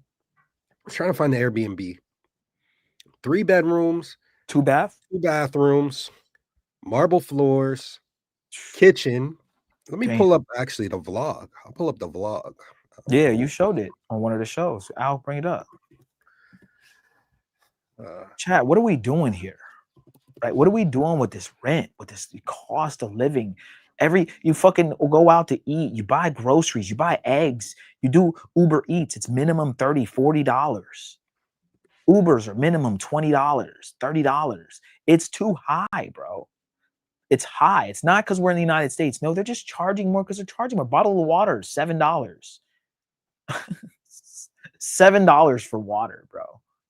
It should be illegal to charge more than like $1 for water. Water should be one of those commodities where you can't charge more than like $1. Groceries at this grocery store. Y'all gotta watch the vlog. I went to the grocery store, showed all this stuff.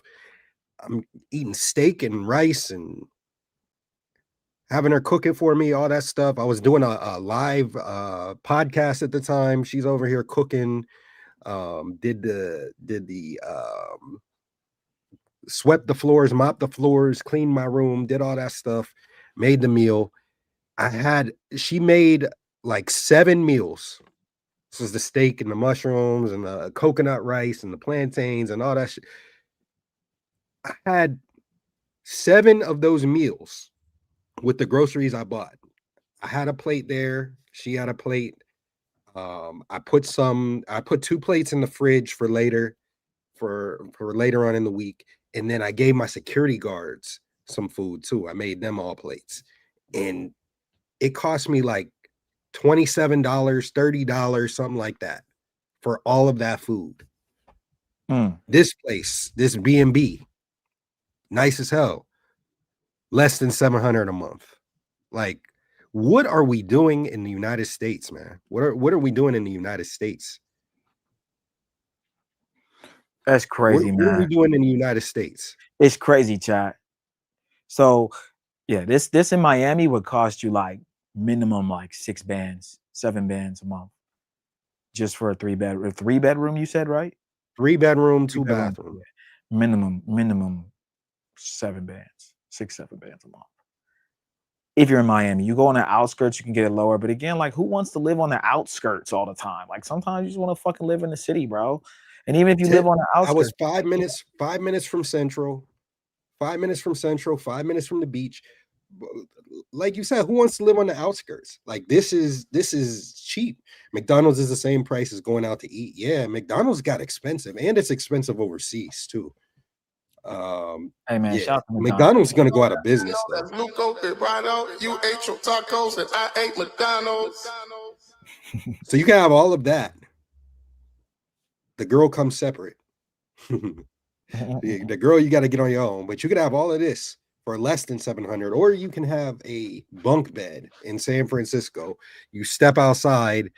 I've never been to San Francisco, but I heard it's like really like it's a shithole. I heard like you stepping over homeless people everywhere and people shitting on the sidewalks and all that. Like I heard it's terrible.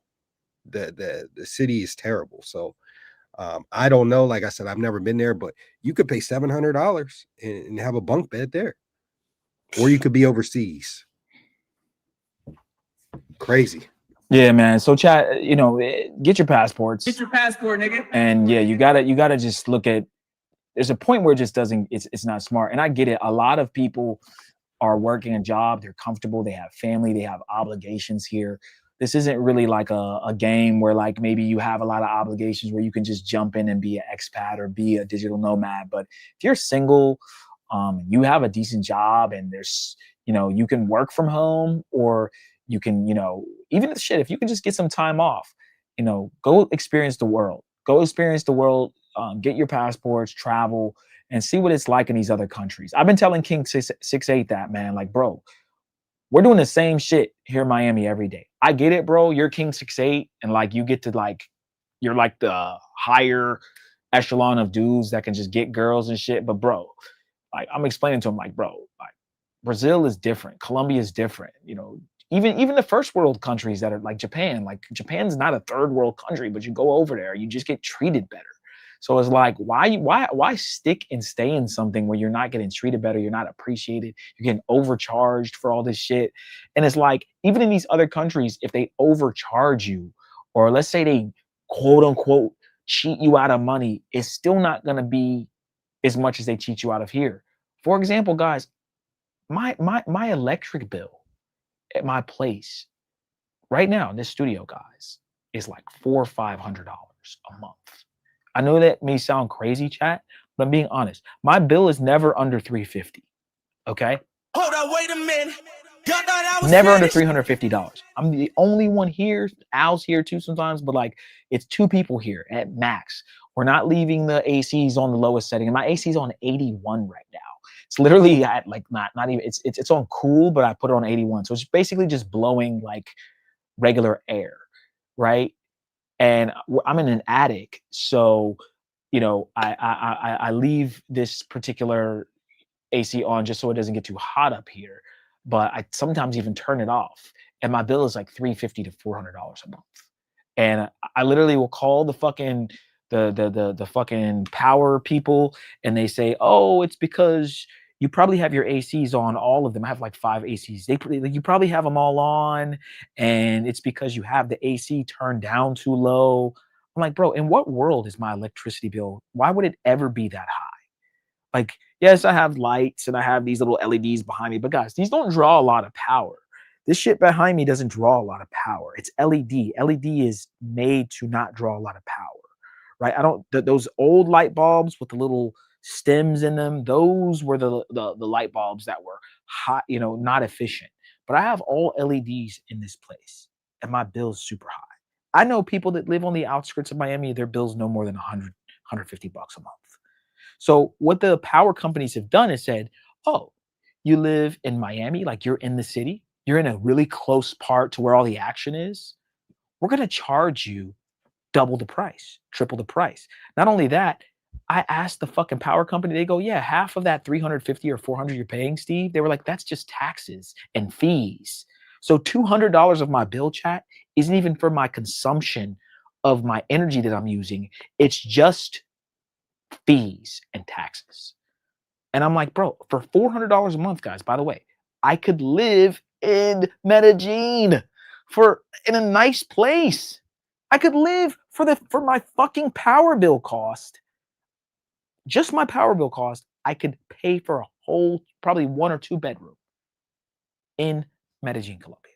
That's when I realized, chat, it's time to go. It's time to figure out an exit plan. I'm not leaving yet because I'm working with 268. I'm making, me and Al are making a lot of connections, but like only come back to the United States for business. Otherwise, you're not leaving. Travel. No, I'm gonna leave, but I'm saying right now, the strategy is, well, you're right. I'm not leaving. I'm not fucking leaving. You're right. It's just, not at the moment, chat. Okay, I got to play this out. Right? Thank you, Al. I appreciate that. But yeah, but my mind says I gotta go. I gotta go. Okay, just is what it is, chat. Just being honest. $400 plus is for electric bill is wild. Yeah, Tyler. Yeah. Were you guys in Miami before COVID? BC. It was cheap to live there. Yeah, we actually were. Steve actually had a place that was right next door. He had a dope setup. Yeah. And it was super cheap. But good old inflation hit. They raised the rent there, then they kicked me out and tried to charge me like a ridiculous amount of money. Yeah. Bullshit. So this is what happens, chat. And again, there's inflation in other countries and stuff and this and that. But like I said, it's affordable inflation. We're too inflated here in the United States. There's no way, there's no reason to even sit and deal with this bullshit. That's what I'm trying to tell you. Go to another country and deal with the inflation there because it's $400. Okay, what are they going to raise it to? $425 next year or whatever? Who cares? It's not that much more money. But here it's exponentially growing too high. And there's just no point in being here. It just doesn't make sense. Okay, so we're telling you guys, get your passports. Try to get a digital nomad type of job. If you're single and able and willing, why not? Right? Shout out to Heck. What the heck? One of our biggest supporters. He's traveling the world. He's in Asia right now, enjoying himself. He's going to be hitting some other countries up soon. I think he's going to be coming back this way for a little bit too. But he's been gone for 3 months now, 4 months. He just hasn't even been back home. Just traveling the world, just taking that passport and using it. That's the ultimate goal, man. Al, do we got anything else? Another video? You can do 1 or 2 more. Yeah. I had a few others in the Discord. It was talking more so about dating. Okay. Yeah, we can talk about a few. Yeah, let me see. Heck sent me something too, so I wanted to see that. Real quick, guys, again, let me check to see we got the Cash Apps. We have not got any new Cash Apps yet. Guys, send in your Cash App. The Cash App's on the top right-hand side, $ Intuition, or you can take out your cell phone and scan the QR code on the top right.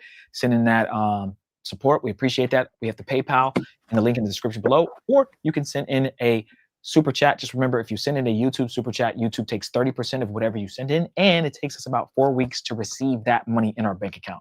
All right, guys, we are going to be doing a fundraiser on our next show. It'll be a small fundraiser, probably $600 to $800.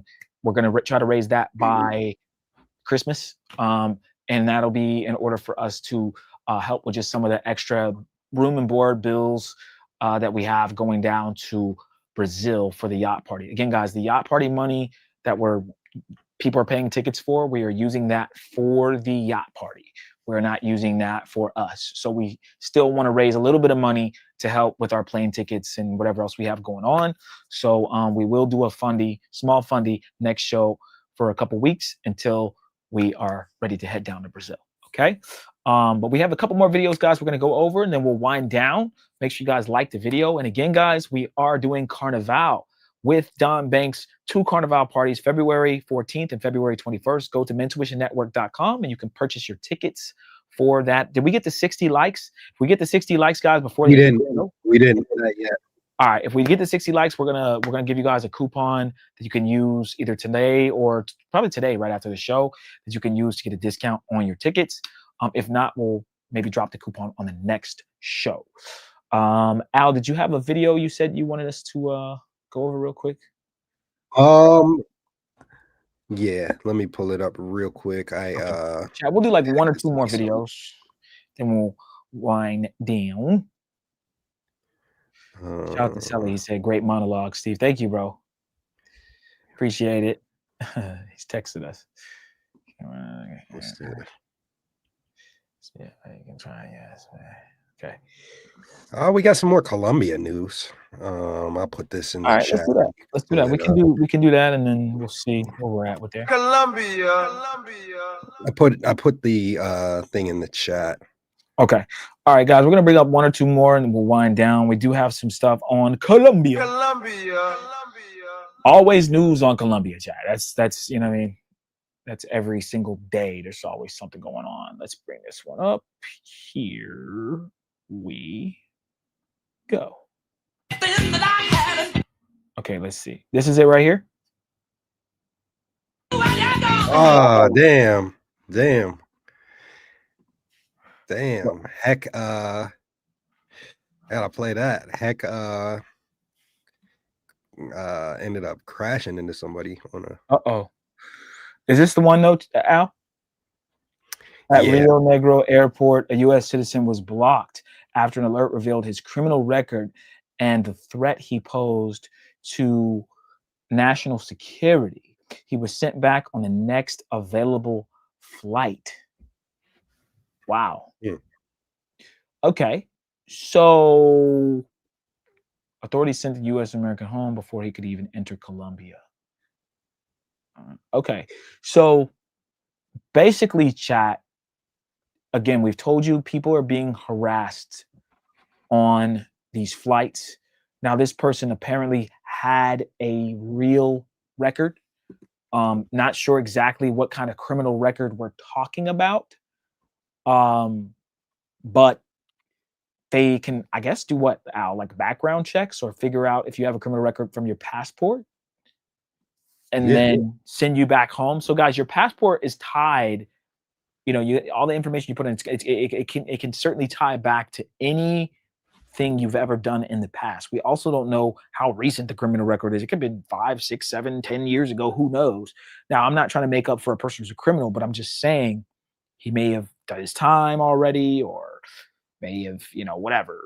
The situation may have happened, but the harassment at the airports is going to continue. If you're going there and you have a record, you're trying to travel with drugs, you got some crazy shit on your phone, you need to be very, very, very careful, because they're just going to send you back home. It's good that they're not, at least not arresting you and keeping you there or fining you, but you're going to be responsible for paying that flight home. You probably bought a round trip ticket, so now you've paid for the round trip ticket, and now you got to pay for a one-way back because your round trip ticket was next week. Right? They're not gonna let you just chill in the airport. Al, what were you gonna say? You had anything on this one? Yeah, I mean, it's the same thing, and a lot of people were saying that, oh, I made it through the airport fine, and there weren't any problems, and no one got sent back, and these videos are cap, and people are just fear mongering, and it's like, nah, like channels like ours are trying to help inform people, protect people, prevent these situations from happening where getting sent back. We were one of the first channels, or we were the first channel to say, you know, you don't have to pack 100 condoms. Like, you don't have to pack 100. Like, if that's what you're going down there for, cool. But you want to look a certain way when you're going through the airport. You want to dress up. You don't want to be bummy. Because they can turn you around for whatever reason they want to, tell you got to get on a flight, and then you got to get on a flight. We can talk a little bit about Thailand too, and we can kind of end there. Last live, I went live solo dolo. Steve was working on the Art Basel stuff, and I was talking about how Thailand is pretty cooked. It's at the medium well stage of being cooked. It's not well done yet, but it's medium well. A lot of people are moving out. A lot of content creators that have been there forever are leaving.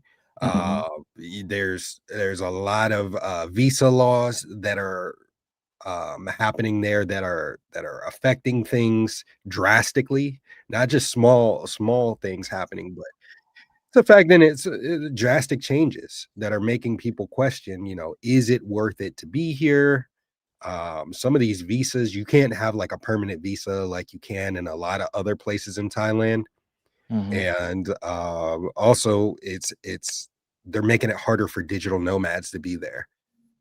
So with it being at the medium well stage, I talked about it and people in the chat were like, well, they're just doing that.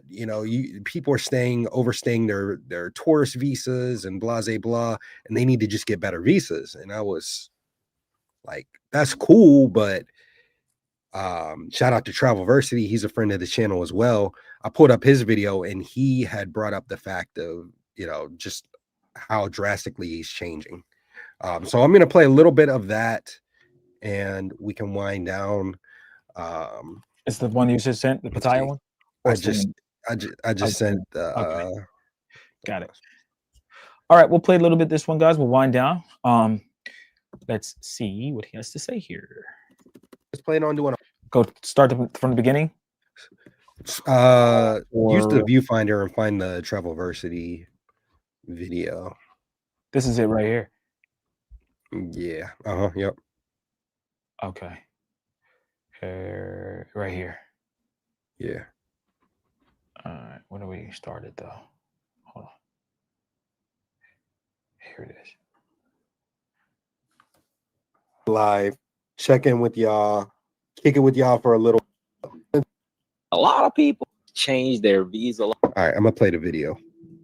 So Thailand has just changed their visa laws, and it has sent a shockwave to everybody. And a lot of people are not going to be able to stay in Thailand. Hey, even myself, I think I'm gonna have to get up out of here. But we're gonna talk about that today and why Thailand has decided to change their visa rules. It's gonna really just be a straight up video of me just basically telling y'all about all the visa rules that just got changed, and very significant because it's changing a lot of the ways that people have chose to live in Thailand. So we're gonna break it down a little bit for y'all today, man. Hit that like button. So if a guy like Travelversity, that's like I said, he served in the military, he has money, he's been over there for years, he's spending money, he's helping the economy. If their new laws are getting rid of people like that are contributing and bringing more tourism over to Thailand, bringing a lot of people over, if he can't stay because the laws are so strict, then I think personally, like, there's a problem if he got to go. I think BMT's leaving Thailand. This isn't no rinky dink visa law. Like, they're getting very strict, and I think it's, if they keep up these strict actions, they're gonna lose a lot of money coming into their economy. So if you didn't know, Thailand has officially changed its rules on visa extensions and border runs. So in the past, you used to be able to take a border run. You come here for 2 months, get an extension, take a border run, and come back, and it'll reset. And now a lot of people using this in order to stay in Thailand, but that's not necessarily the problem. The problem is there is a lot of criminal organizations out here from a bunch of different countries, Australia and China, a few different places that are using this visa as a scheme to do crime. And especially on the borders, like where Cambodia and Laos is, a lot of the border towns, they have a lot of foreigners who are using the guise of coming in and out through a tour.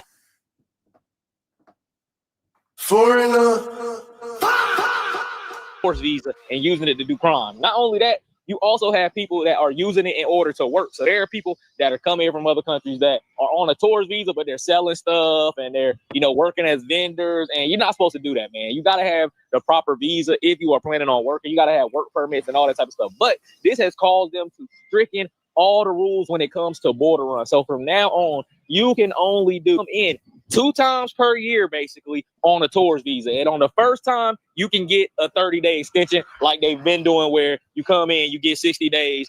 But on the second time that you come in, you cannot get a new extension. You can only get 1 30-day extension in the calendar year. And then the second one, they'll give you an extra 7 days. But after that, it ain't going to happen for you. Now, this has had people in a frenzy because...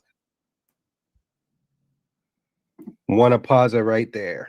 That's a little extreme. 2 times a year. Me and Steve have been to Colombia probably 6 times this year.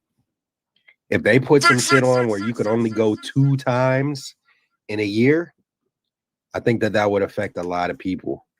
But there's more. There's more. Because there are a lot of other people that are living in Thailand and that have been here for a long time doing tourist visas and coming in and out, and that can get tricky. Like myself personally, I've had a regular visa, but for me, I'm at this point in and out of Thailand, and I'm not here for crazy long periods of time. So for me, it doesn't really affect me that much, but I am still going to get a long-term visa just so when I do come into Thailand, I don't have any problem. The reason I really haven't focused on getting one, because as you guys know, we were not here for like the last 5 or 6 months, so I didn't really have a reason to get a visa. But there are a few different visa options that you can get if you are coming to Thailand to avoid getting turned away, because a lot of people have been getting denied entry, turned back around. And the thing about it is, if they turn you back around, you got to go back to where you came from. So if you flying here from America, you have to fly all the way back. And a lot of people have struggled because there are people from some countries that don't have as much money, so they're coming here trying to work, whatever. They're getting turned around. And if you do not have money for a ticket back to where you are going,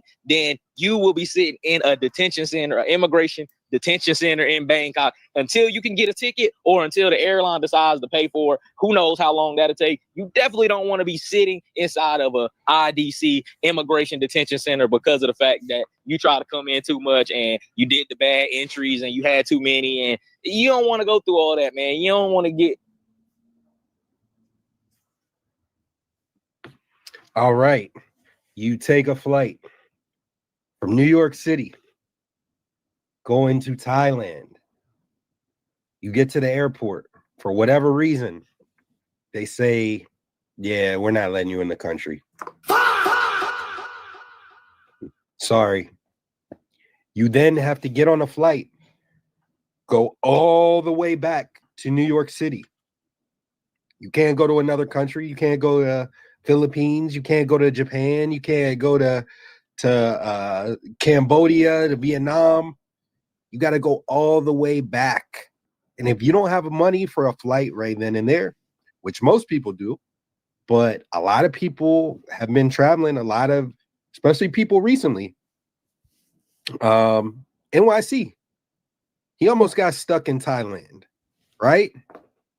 Stupid. Let's say he flew over, didn't have that money, was planning on doing a fundraiser or something to get the rest of the money, and then they tell him he can't come in for whatever reason, and he don't have that money to buy the flight back. Detention center. And that's not to pick on him. That's anybody that doesn't have the money or the other flight or whatever, going to Thailand. I always travel, I have flights and all that stuff. But some people travel and they don't have all that stuff together. So you're getting sent all the way back on a ticket to New York City, a same day ticket. That shit's expensive. It's like 2 racks. It could be 2 racks going back the same day. 2-3 racks. You don't have that, you're going to the detention center. Damn. Man, that's crazy, man. So, wow, that's a lot to digest. Pause. No diddy. But yeah, that's crazy, man. No, man, I heard about that. The visa law is getting stricter in Thailand. I heard about it, and it's funny that outer space baby dude's there. So I wonder what he's going to end up doing. He's probably going to just travel around and stuff too, because it's going to affect anybody who's there. That's obviously a American or foreigner in general. And yes, guys, I did say foreigner. But yeah, I mean, Thailand is not just cooked because of the bullshit that's happening with the fighting and all the whatever crime or whatever, but it's also cooked because the laws are getting more strict. And why are the laws getting more strict? Is it because of these issues that we've been having, or is it something else? It doesn't really matter what the cause of anything is. Like I live in the what's going on now and how do I get around it, or where can I go to where I can make the best, decision for myself and put myself in the best position. Like I don't want to sit here and dwell too much. We're doing it obviously for the purposes of the show chat to talk about it, but let's just be honest. If you're sitting there fucking all day wondering how Sosua, it wasn't C3, wasn't Giamio, that's cool. You can have those thoughts, but what are you going to do about it? What action are you going to take to either, get yourself out of the situation you're in, or the situation that you're in, and make it better for yourself, whatever it is, like, what can you do? And that's what we try to really strive to talk about here on Mentuition, are solutions. We've heard the Fresh and Fits. We've heard of this podcast. We heard of the No Fugazis. We've heard of the whatever podcast. We've heard of all these Passport Bro shows and channels and this and that.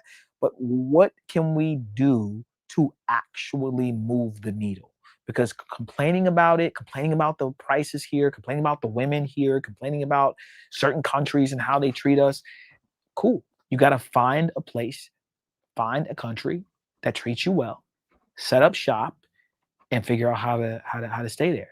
Now, I get it. Some of you guys are like, it's every man for himself. I'm not, Steve. I don't want to save the world, right? Al says maybe the world doesn't need Batman, right? I don't want to go to these countries and then help guys move there. Like, what's the point? I'm here. Me helping other people come here may ruin it. This is why I understand that dynamic of, let me just go to this country and never say anything about it, never create content about it, because the minute the wrong person gets a hold of it or comes here, it gets ruined. But at the same time, it's like you're seeing a lot of other men fail, a lot of other men struggle. So what can they do? So it's a double-edged sword. But at the end of the day, chat, the Thailand situation is an unfortunate one, because I think there are a lot of people who love Thailand. Like, they love it there. So I'm wondering what's going to happen to all the older guys, or the guys that have been there for a while, that were doing the border hopping. They'll probably, I guess, just go to Vietnam or some other country there that doesn't have it, and that'll just turn it into, the new Thailand or whatever. But Thailand is Al's absolutely right. They're going to lose a lot of money. They're definitely going to lose a lot of money. Those are my thoughts. I don't know if Al, you had anything else to add. I know you were talking on the video, obviously, but what is this? This is Thailand? This is Vietnam. Vietnam. Okay. And this is monthly? Monthly rent, Vietnam. I know people are going to be pissed at me. I know people are going to be pissed at me. I'm struggling to find places that are $700 in Vietnam. Yep. I saw 378, something that was 378 in there. And this is probably expensive, right? This is just on Airbnb. This is in Ho Chi Minh. Yeah. 432. Yeah, and this is like, you can get stuff probably for half the price. You can get something for like 200, probably 250. Like, let's go to like one of these other cities. Let's see Vietnam. 218, chat. 218. And you have a bedroom. You have a door for 218. You have a door. Yeah. You don't have a curtain, chat. Right. It's not a bunk bed. It's not just 218. Vung Tao. Right.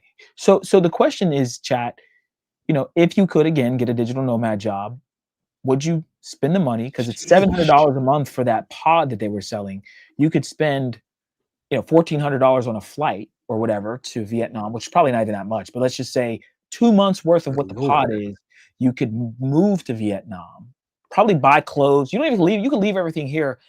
You can fucking pay for storage here every month, $200 storage here, right? And go there and rent a spot and still be under the $700 per month. Right, this is $1,000, and you live in like a sultan. You probably got maids and I mean, me and Steve don't pay these prices, so I'd get that for the Lowski.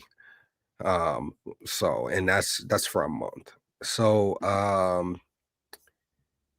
yeah, I mean, y'all got a choice. Y'all got a choice to make. Y'all can stay in the States. I mean, there's nothing wrong with being in the States, especially if you like it. But right, if you this is your decision. You could go somewhere else and live, a great life as well. Great is it's subjective to whatever you like. But a lot of the US BS that you deal with, you're not going to have to deal with that. A lot of Indians are taking over Thailand, so they're trying to get it back. I mean, that's cool, but you're going to ruin the whole place. I mean, they're going to retract some of these laws, I say, in the next 5 years. Will it be too late by then? Will people have already ruined, Vietnam and Philippines and Bali and all of Asia. Mm-hmm. You know, so good remote jobs are tough to come by now. They are a little bit harder, but I mean, shit. We have on our Patreon a list of over 20,000. I think it's closer to 30 or 40,000 remote jobs. Every single field. It's not just tech. We have customer service. We have sales. We have IT. We have a bunch of stuff. Sale, whatever. We have a bunch of stuff on our Patreon. Over 20 to 40,000, somewhere in there, for signing up for that on certain tiers. So, you know, we're giving options. We're not just talking shit. We're giving options, and you don't really need to make a lot. You saw the place that I just showed. It's $1,000 a month. You don't need car insurance. You don't need a car. That saves you a ton of money. You don't need to worry about paying crazy prices for food. Every meal in Miami's $30, $40. You know, if you go out to eat, you might pay $2, $3. Oh shit. Breaking news. Jay Rello in the building. Hold on, guys. Breaking news. Jay Rello, tell your bitch I said hello has joined the panel, guys. We appreciate you for pulling up, Jay Rello. We saw your last trip, Jay Rello. I know you said it was trash. You weren't really feeling it. You need mentoration, man. We're telling you. You got to do another collab soon. Jay Rello's here, guys. We're going to hear what he has to say. Should be a good one. Shout out to Jay Rello. And hopefully he can be on this trip. If not, guys, my heart will be broken, chat. All right, let's get Jay Rello in here. Jay Rello, what's good, man? How you What feeling, up, man? gentlemen? It's your boy Jay Rello, the #1 traveling YouTuber. What's going on? Hey, man, chilling, man. How you been, brother? Staying out the way. Yes, sir. Yes, sir, man. Appreciate you joining the panel, bro, man. Just wanted to tap in with you, see where your headspace is at. I know you did a Punta situation, saying that you didn't really think the trip was that good. You felt it was trash. But we just wanted to see, you know, kind of recap that a little, and then maybe see if you're still coming to Brazil or what your plans are for the end of the year.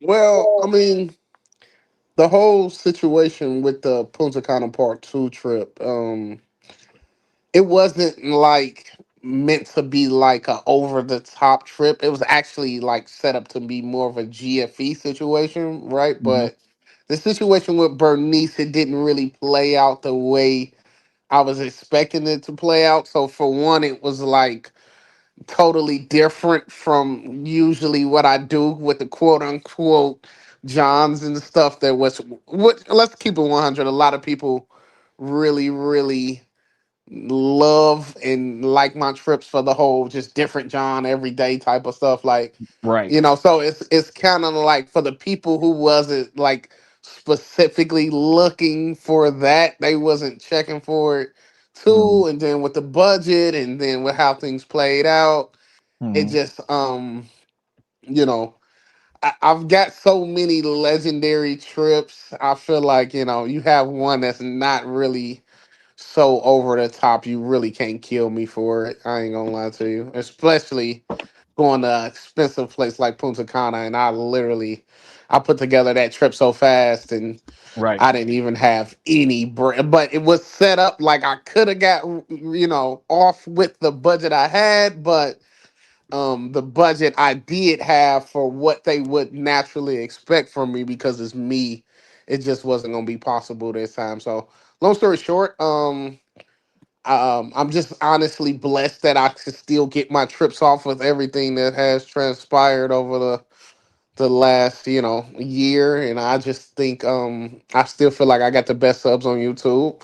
We're gonna go back to the drawing board. We're gonna get another trip off, and you know, you'll hear about it. Long story short. It seemed like the dynamic with Bernice was a little off on this trip. Do you think she was like bugging, or was there like maybe some background shit that we didn't see, or was it just? I know it was a short trip, but like, do you think her vibe was the same as the first time, or was that just my perception of what? My read I had from the first time I went was 100% spot on, and that's what was kind of the Right. most, like gratifying thing I guess you could say was just like, damn, like she really was sending me mixed signals, like Mhm. definition of mixed signals. I don't know what her motivations was, so I don't really want to speak on it specifically. Right. But I think that, like, the reason everything played out the first time between me and her was basically solidified with the second time I went back down there, because it definitely didn't play out the way even the subs was thinking something had happened, because they trying to figure out why she ain't acting how she was acting on the live, saying this and saying that. You know what I'm saying? So it was just Mhm. one of those things where it was, I guess you could say she kind of maybe clout chased off me a little bit, but I'm kind of in Yeah. this spot where I'm like, it was worth the trip to go see, especially with the kick, and I had to do a reason to get that trip off, even though it didn't exactly play out how I had it in my head, if that makes sense. You get what I'm saying? So, Yeah, no, yeah. man. Shout out to you. Does this trip bring you down in the power rankings? You're the #1 traveling YouTuber, and you had this trip and you had the Kenya trip. Where do you rank yourself now as far as traveling I YouTubers? mean, the first part of Punta Cana though was insane. So it's like I feel like I might have been lower. I feel like if it, because you got to think like it's like a movie. If you put it in like a movie, like the first one was incredible, but like the second one was kind of like you know what I'm saying. So it's kind of, I think I've earned enough street cat credit and built up enough good. I got enough brownie points to hold myself. And I feel like if I was on a path where these trips started to be like this, because I mean, let's be real. We at the point now where if doesn't nothing bad happens, it was a trash trip, and that's the really in the spot that I don't want to be in. You get what I'm saying? So I'm kind of in this spot to where I just want to deliver great trips where people can see me outside of just, something's bad gonna happen and Rello's gonna look crazy on World Star again. You get what I'm saying? So that's all. That's your second time on World Star, right? Or third time? Second time with the Yeah. Kenya shit. Yeah. That's So crazy.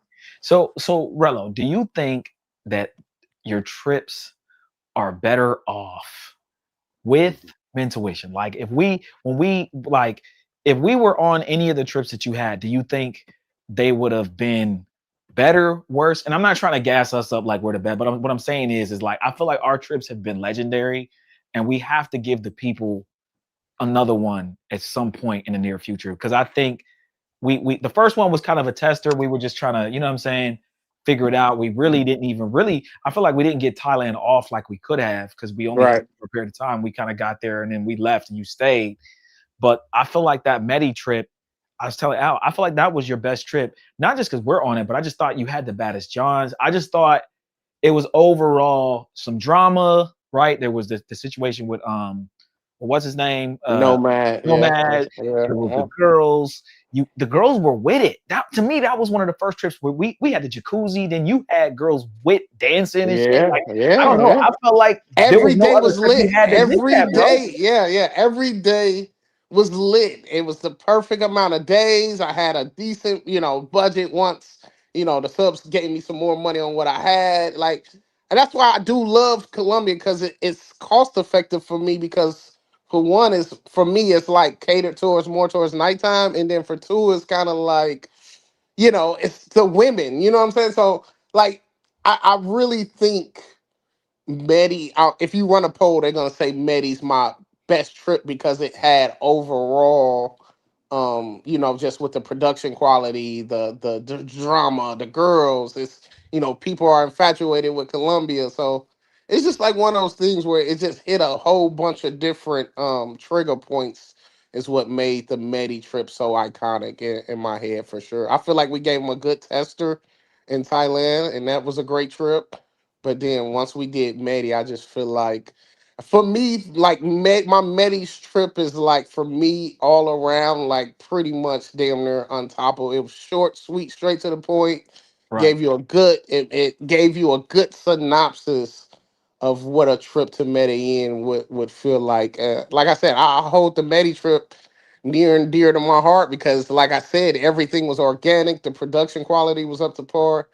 The chicks were looked at bad as hell, you know, and it just that I remember just being in the moments at Medi where it was just like you could feel the trip is lit. You know what I'm saying? So I just Yeah. really I feel like I could possibly top the Medi trip, but I just know from my subs perspective, they love the Medi trip overall for sure. I ain't gonna lie to you. What's the deal with Brazil? What are your what's the consensus with you and your subs? Have you are you moving the date, or I'm hearing a bunch of different things? Like, what's the actual plan? Okay, so ideally I initially wanted to make that time frame, but it just with everything I really wanted to like I had my heart set on making the Brazil trip with you guys, but like once I started looking at everything, I started looking at the time frame, and with the holiday season, it just I couldn't make it make sense for me, and that was like the ultimate like why I made that main decision to back out of the Brazil trip. But I am going to do Brazil as my next location. I gotta figure out like the actual timing of it because Brazil's not a quick trip. It's very expensive. I just started a new channel. Got to get that up and popping, running a little bit. So Yeah. it's just a lot of things working in totality that's got me like I definitely want to go to Brazil, and that's like the next place that the subs like are telling me like you gotta go to Brazil. But I'm in my head like I just don't wanna. I don't want to go and not like it and be like because I'm going into it with the same expectations I had for Thailand, and I'm Mhm. like I got really low expectations, and I know it's probably fire, but you don't know if you're gonna like a place until you actually go experience it. Like travel's like that. Like somebody could tell you this place is amazing, then you get there and you're like, it might or may not be for you. You know what I'm saying? So I'm hoping it's not a waste of money to the point where it's like, damn, I wish I would have allocated this money at another destination, even though everybody's telling me Brazil is the one. I'm just hoping they're not purporting their own projections on me and hoping I like it, if that makes sense. You get what I'm saying? Basically. Right. Well, Rello, you not going is definitely a hurt piece. Breaks my heart, Rello.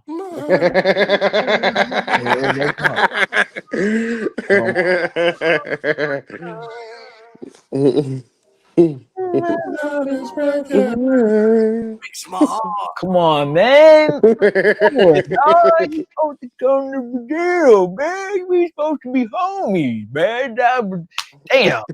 Damn.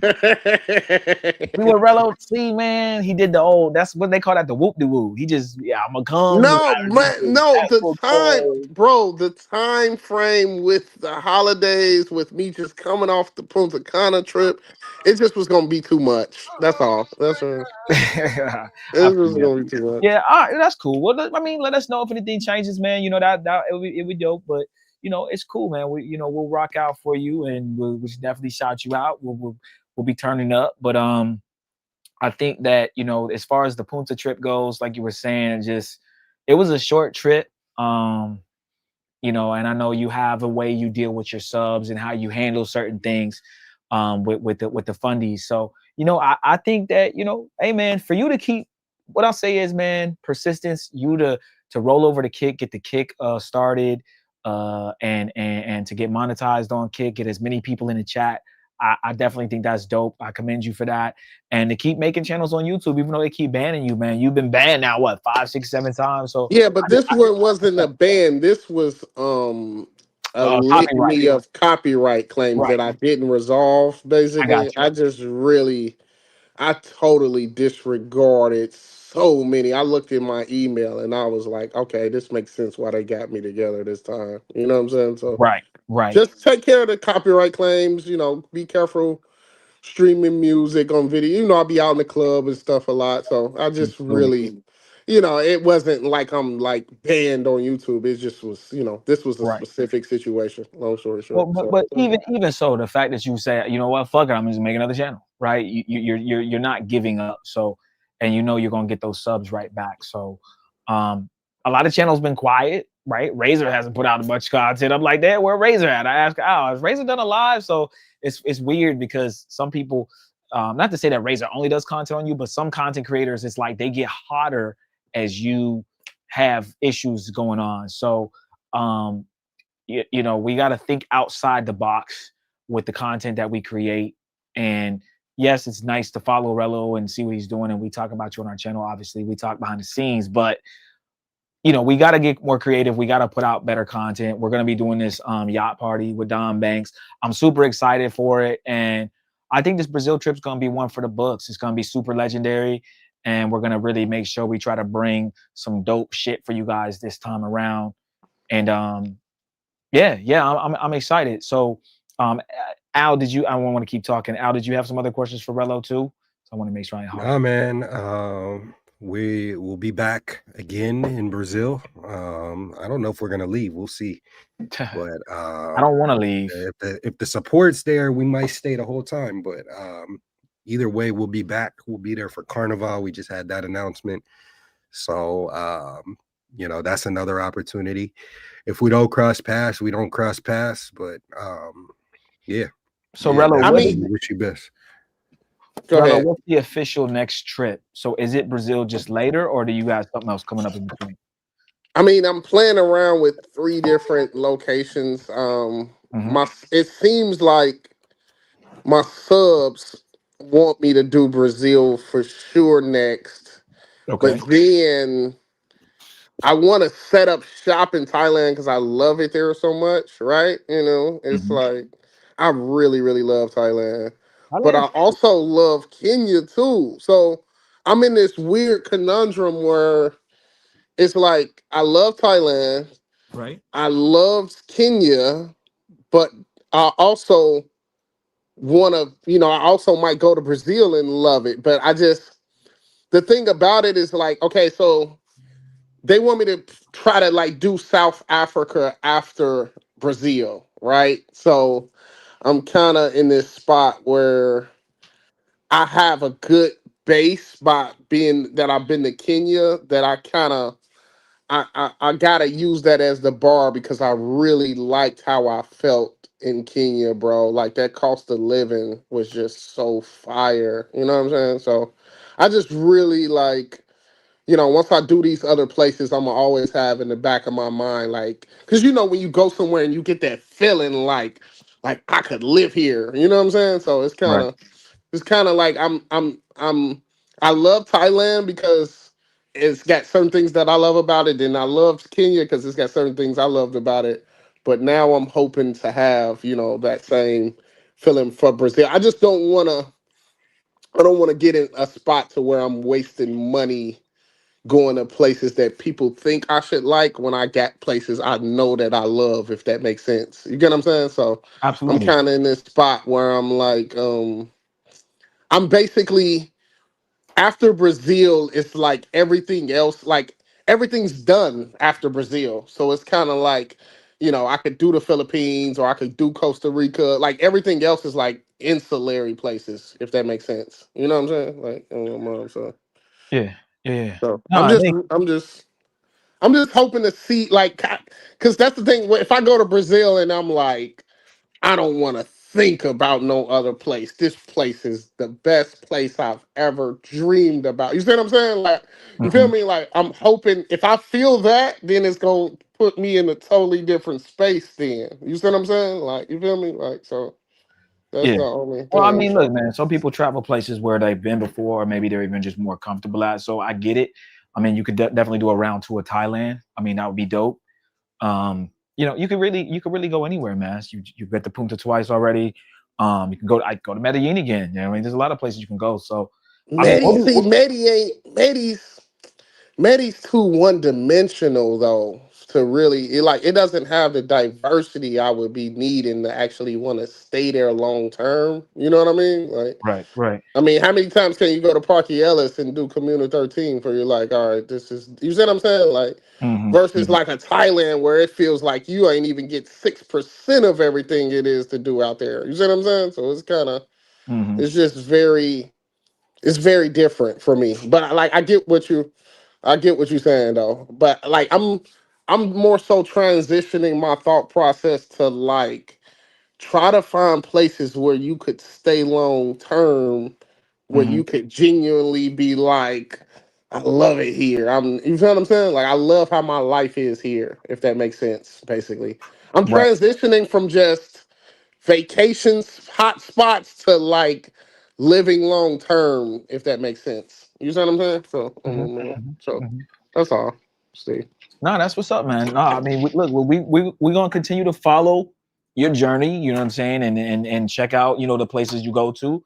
Obviously, you've had some really good trips, some really, I'll say, really controversial trips as well. So, I mean, hey, man, content is content. Me and you talk behind the scenes. There's certain things I agree that I don't agree with, but overall, I think your consistency is great, and I rock with the entertaining side of what you bring to the space. I think that, like I said, the fact that Check and some of these other big YouTubers know who you are and rock with the channel says a lot. So, right, yeah, but it seems, Steve, like you're kind of insinuating something. If we're gonna be 100%, basically, insinuating what? What do you mean? like, you think I'm pigeonholed into just crash out content? Am I incapable of bringing just good, wholesome, great travel trips and people gonna be 100% satisfied? Is that's the line of thinking I'm thinking you're insinuating, I, basically. I You see what I I'm saying? think that you can bring. I think you can bring any kind of content, but the problem is, I think some of the fan base want you to crash out. That's not something that you can control. You can only control what you can do. I feel like the trips that we've been on with you have not been really any crash out. When you went to Thailand with us, there wasn't a situation where everybody was like, "Damn, Relo did this." I mean, were there little moments of stuff maybe, but like it wasn't nothing on the Medi trip. I felt that was a solid trip. So I think that you can create content without crashing Right, out. I but don't it think you pigeonhole. still had technically it had a crash out. I split a nigga in El Central. Like, we Oh can't yeah, deny okay. that. Well, that was Like, that definitely good. took that But you trip didn't. You to. didn't in Thailand though. You didn't in Thailand. I mean, the Thailand shit had a little drama with what's his name? The guy that was Who? looking for me. Whatever. Who? What, Robert Young or whatever. One Young Tom Tom. LeChung. Tom LeChung. Yeah. I don't Like, count that shit, nigga. That's come on. That I don't. mean, but like, that's what I'm saying, Steve. It's like, am I at the point to where if nothing bad happens, the trip was not fire, and that's what I'm scared of. You see what I'm saying? Like, you feel me? I Like, I don't think so. I'm personally not trying to pigeonhole you. I'm saying that a little bit of elements of drama is not necessarily bad. Crashing out and drama are two different things. Crashing out is, what I'm saying, like that's a couple steps above there being some drama. Drama could be me and you are in Thailand, some chica notices we're recording, and we get in an argument with her. She slaps the camera out of your hand or my hand or whatever. You know what I'm saying? Like, shit, the chick almost noticed that we was recording on the creep cam when we was at the one of the bars, right? Like that's drama. Is, oh shit, they caught them. Like, that's exciting. It's not a big deal. The worst that's gonna happen is we just gotta leave the bar. You know what I mean? I'm talking about there's a difference between crash out. Even a nomad situation, I mean, you didn't get mad. He got mad at you, right? Like, what did you do? I mean, the fight that happened in Central was bad, but I'm saying, like, but the dude tried to rob you. Like, what I'm saying is, it's like some of the stuff you caused, and then some of the stuff is other people getting mad at you, and you didn't even really do nothing. Or, like, Nomad was just mad because you walked away. Like, you know what I'm saying? Like, what the fuck? Like, so that's what I'm saying. Like, is Relo causing the problems, or are the problems coming to Relo? Right? So those are two different things. And then, is it crash out, or is it just a little bit of drama? So I think you're capable of doing a trip without having a crash out moment, again, which is different than drama. I just think, like I said, you just gotta keep traveling, and then whenever the next trip comes off, bro, I'm topped out. Bro, Steve, I'm literally like, I would have to like get arrested at this point. Like, I've skirted the line of like really messing. Like, Kenya was like, oh my God, you see what I'm saying? Like, so I'm kind of, Steve, like, I see why rappers fall off, because they give you their first 2-3 albums and everything is in there. You see what I'm saying? So it's kind of like, how can you already do better than you've already done, and you're already a legend? You see what I'm saying? So it's kind of, I'm just in this spot to where I feel like, you know, like I feel like people know me for this level of entertainment. So if I don't have that level of if it's not 300 people in the building and, oh, you said what happened, like that's where I'm really feeling like I'm at the point to where I really can't outdo what I've done. I ain't gonna lie to you. For like, at this point, it's either gotta be good, great content that's just good trips, that's entertaining. Because I mean, the next crash out is gonna be it could be serious, and I don't even want to think of anything of that level. Because like when I got in the car accident this time, I really went to jail, and I was like, that scared me. You see what I'm saying? Like, I was in jail over a car accident, rushing to go fight a motherfucker in another country.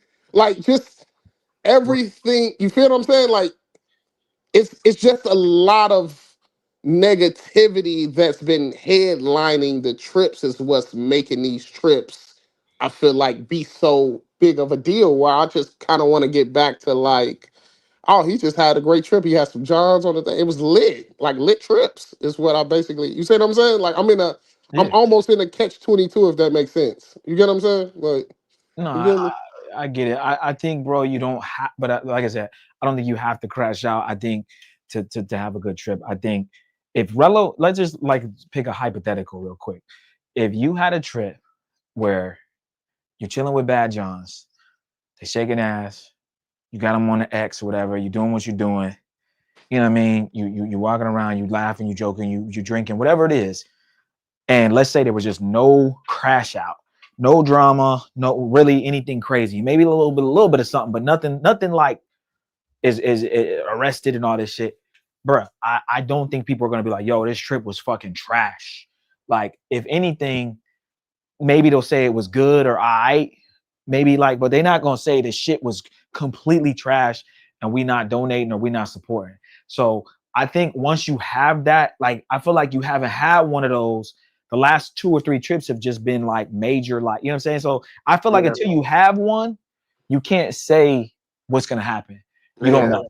So it's like, I would say try your best to have one. Cause like I said, I'd rather you not crash out. Like, me personally, I'm not looking for you to crash out. I'm hoping that you don't.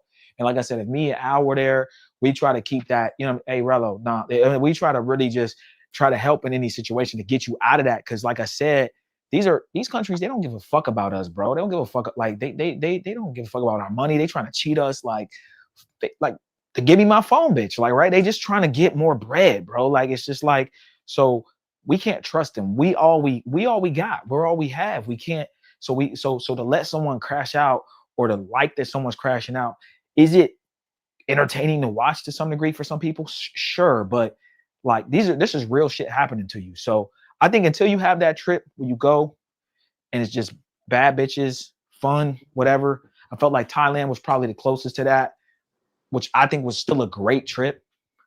I think people will still rock with it, bro. I don't think you got to go, I don't think any crazy shit have to happen to you for people to say it's a good trip or a bad trip. I think people will rock with it regardless.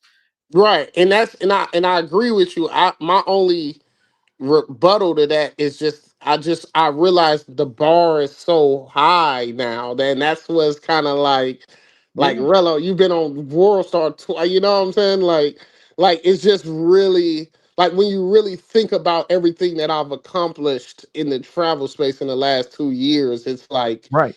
I'm like the equivalent of Lil Baby. Like, it's just like, it's amazing when you think about, like, it's people's whole YouTube career that hasn't got these highlights. You see what I'm saying? Like, it's people that's gonna never have this much attention on them ever. You see what I'm saying? So I'm in a very rare position where I can be like, okay, I know what my people want to see. I know what the people are donating for. And I'm just my next trip, I just really hope that I'm just not in a position where it's like, man, if don't nothing bad happen, people not entertained no more. I'm just hoping that's not the case. But I definitely feel what you're coming from, and I know you know exactly how, I know what I mean. You know what I'm saying? You get what I'm Well, saying. I mean, So yeah, let's hope not. And you know what I'm saying? Once that next trip comes around, I would say obviously, just do your best to kind of diffuse any situation that you see escalating. But once we pass that point, we'll see what happens. But only time will tell. And once you go on your next trip, we'll just have to you'll just have to see what happens. But I think that either way, people are gonna watch. The eyes are gonna be on you, and you're pretty much solo traveling. So you just gotta, you know what I mean? You just gotta move. So what's the plans for Brazil? Are you guys like planning on streaming every day, or is it kind of more like a set schedule type We're gonna thing? just do a schedule with like our supporters from the 28th to the 2nd of January. And we're not gonna necessarily stream every day, but maybe if we do a stream, it'll be a short stream, an hour or two. We don't really have a plan on a streaming schedule just yet. We know we're gonna stream a little bit of the yacht party. And then if it gets too crazy, we'll put it on like an X, and then a lot of it on Patreon. But yeah, we'll figure out the exact schedule of the streaming when we get there. But we're definitely gonna dual stream with Don Banks. We're gonna film some stuff for him too, and do some collaborative stuff with him. And it's gonna be lit, bro. It's gonna be a good time. I'm really super excited. And yeah, this is gonna be one for the books, man. And I think this is gonna be the first time anybody's like streamed a collaborative like yacht party event in Brazil. So I'm excited. Okay, so I want to have a little bit of a real conversation with you guys, because I mean I feel like nobody's ever really had a real heart to heart with you guys, basically. So I want to know some answers to just a few tough questions I have for you guys. You know what I'm saying? Basically. Okay. What's that? So I know y'all putting a lot into this trip. I know it means a lot. I mean, it's obviously a very highly anticipated trip. I know you guys got aspirations and some things you definitely want to get off, and I know you want to make a statement. So, like, how much does it mean to you guys that if you guys put a lot of effort into this and it doesn't the you know the the reciprocal, like if it doesn't hit the way, you know what I'm saying, like, because I know you guys don't really care, like, how much does having 200 or 300 people in the chat watching this trip mean to you guys? I mean, you get what I'm saying, like if we just gonna talk turkey, basically, like, I'll be honest, that doesn't really mean anything to me. Shit, if there's 20 people watching, I don't really care how many people are watching. We're putting it on for our subs, and this is the first meetup that we've done. So the people that really rock with us. We just had a consultation today. We got 2 more tomorrow. People are talking about how excited they are to meet us. I got a text earlier that said, I've been watching y'all. One of the consultations we did. I'm super excited to meet y'all. Let me pull it up. I'll screenshot and pull it up. They telling us, we're so excited to meet y'all. And we've been rocking with y'all since the first channel. I'm 27. I'm in the military. I can't wait to get over. This dude bought a VIP ticket. He spent $1,000 on a ticket to come see us. The people that rock with us, all 2026. This is the way we're moving. We're making content for the people that rock with us. I don't care what YouTube numbers we have. I don't care about all that stuff. Would it be great to have more? Yes, cool. But we don't get paid from YouTube. We don't really make money from YouTube. Our content doesn't really get monetized. But shit, we make money from the people that really rock with us, the big time supporters. They keep us doing this, and that's what we do it for. And that's why we work so hard all night, all day, do what we got to do to make these trips happen. So This is a meetup. The people that rock with us are going to be there. People have already bought tickets that are going to be there. So I don't really care if there's 20, 30 people in the chat. I mean, if there's not the support, if people ain't watching it, shit, I get to have fun and enjoy myself on the yacht instead of worrying about holding the camera for Steve or him holding the camera for me. It's what just us. What people need to understand is this is our life. Like, we've been doing this. Like, I've been, you know what I'm saying, traveling. I've been fucking bad bitches. I've been doing this. I know niggas think that, like I said, we're lames because we speak proper or whatever they think, because we don't claim we from this hood or that hood. But I've been getting bitches since middle school, bro. I've been doing this. Bro, I be around King 6'8". Like, the nigga, like, imagine if this nigga had a weirdo cameraman or a nigga that's around him, like, that's not good with bitches. Like, it wouldn't even look. He would have to tell me to go home. Like, yo, Steve, yeah, we go. I'm gonna go fuck with it. Like, I'm the smooth nigga. I'm the cool nigga. I'm the dude that I wasn't, like I said, the captain of the football team or the quarterback or whatever, the point guard, but I still was the nigga that niggas fuck with. So when we get in these spaces, when we are around these people, I'm not worried about the numbers. I don't know. I'm just chilling, bro. I'm just chilling, trying to have a good time. So my life is my life, regardless if one person's watching or 300 people are watching. It really doesn't matter to me. Like, you know what I'm saying? Like we're doing this for the subs. We're doing this for the day one A1s that really rock with us. And bruh, like I said, my life is a fucking movie, bro. When I look at my life and I look at all the shit I've done, all the celebrities I've met, all the bitches I done fucked, I've lived a really good life and I've done some really cool shit and I've met some really cool people. So I just don't document it. If you look at my Instagram, I don't post shit. Nigga, Fat Joe Jadakiss was just with me. I was just with all these people. I don't even fucking take pictures. I don't know what my problem is. I just don't be feeling like, oh, let me pull out my camera and ask them for a picture. But I be meeting all these people and doing all these cool things. So we're worried about just rocking with the people who rock with us 2026, the Patreon members, the website members. If you can get 100 people to sign up for your website, 300, 500 people to sign up for your website. So what if you have 20,000, 100,000 subs? If you're not making no money off of it, right? Would you rather have 100,000 subs and nobody signed up, right? Or for your Patreon or nothing? Or would you rather have 500 subs and 500 of them are signed up? I'd rather have 500 subs than 500 people that rock with me, right? So, you know what I mean? Me and Al aren't really worried about that. So if we get a lot of views, cool. And we know people gonna watch on Don Banks' side, right? So they still gonna see us.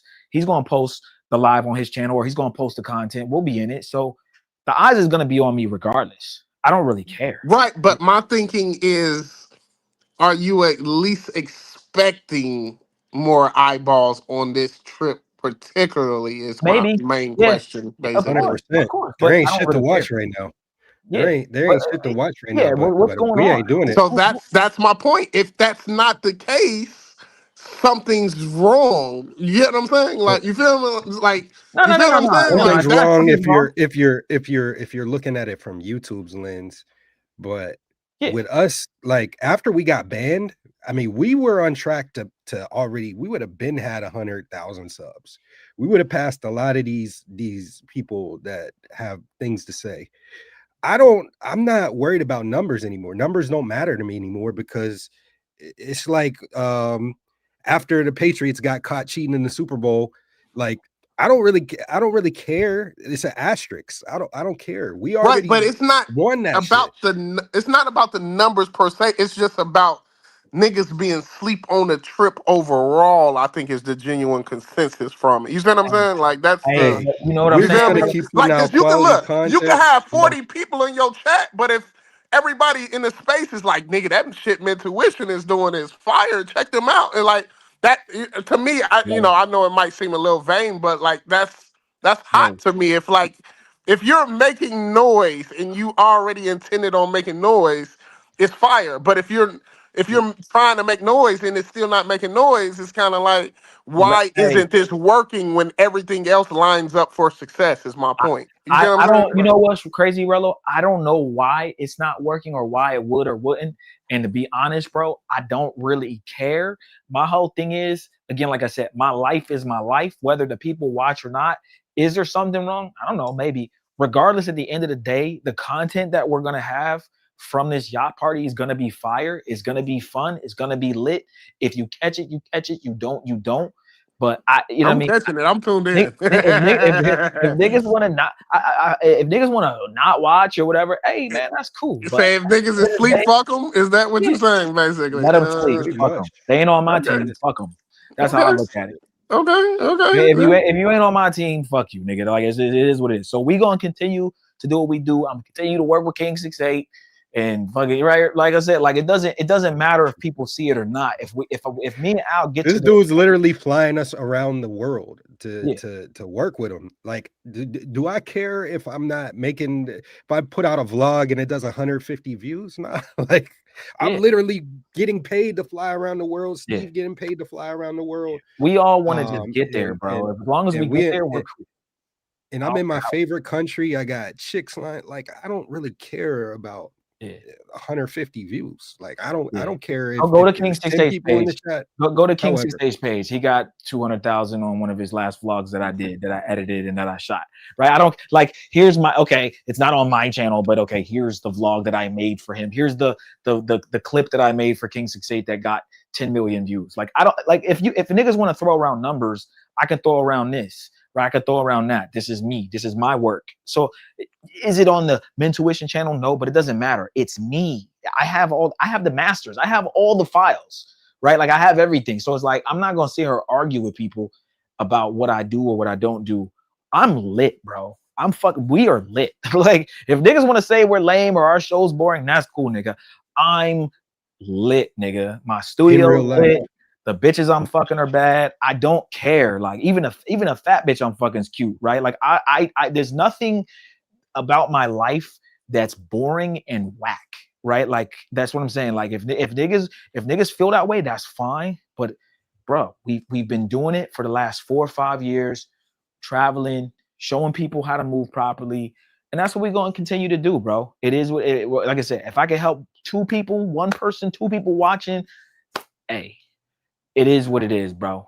But I'm looking forward to the trip, man. I'm gonna be tuned in every live, everything you guys drop. You know, I'm subbed up to the channel, so I just really, I'm looking. You know what I'm saying? And I want to get that call. Like I be watching at the crib sometimes. Like man, like why is niggas like trying to play with my mans and them? Like you know what I'm saying? So I'm kind of in this spot where I'm like.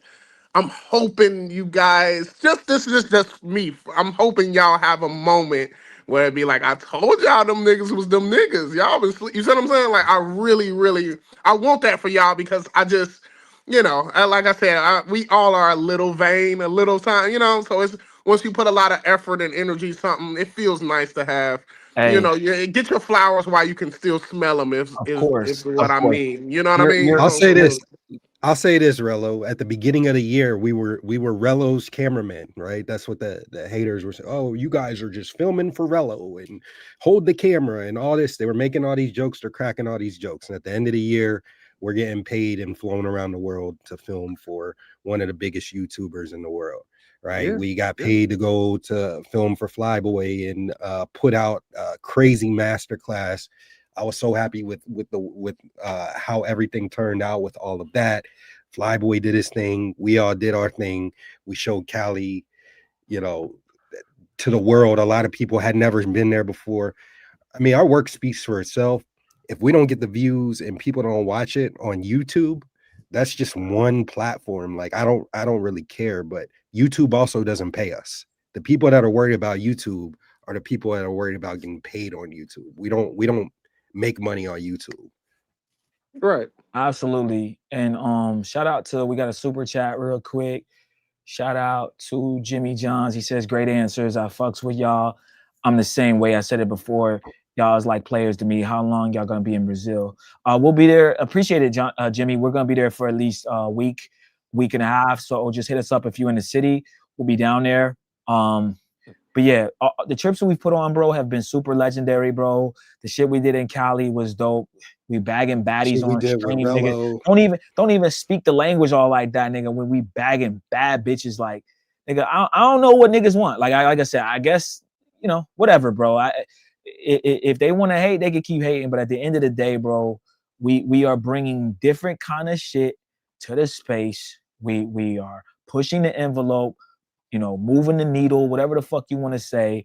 We bringing people together and we having a good time. So regardless if you fuck with it or not, that's cool. We did a 5.5 hour live, hitting Live VIP, risen on stream, going salsa up, dancing talking to with chicks. Latinas. Like, what the fuck does niggas want? I don't know. Me and Flyboy 2-man on stream. Like, I don't know what else y'all want. Yeah, like but nigga, like, oh, this is boring. This is whack. Okay, well then, I mean, watch another nigga's channel. I don't know, but at the end of the day, bro, like we enjoying ourselves, man, and we don't have to bring the camera.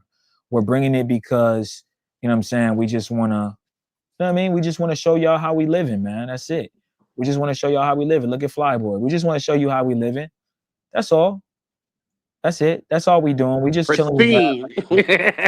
you know what I mean? Like, Pristine. I don't have to bring the camera out. I don't have to learn how to live stream and IRL stream. We could just go and talk about it. But what's the fun in that? It's more fun to go out and enjoy yourself. And you know what I'm saying? Like, where a big booty girl at? There was a big booty chick over here that I was trying to be on. They like, we just enjoying ourselves, man. That's it. That's what we doing. So, we're gonna continue to push the envelope, man. That's all I can say about that, bro. You feel me?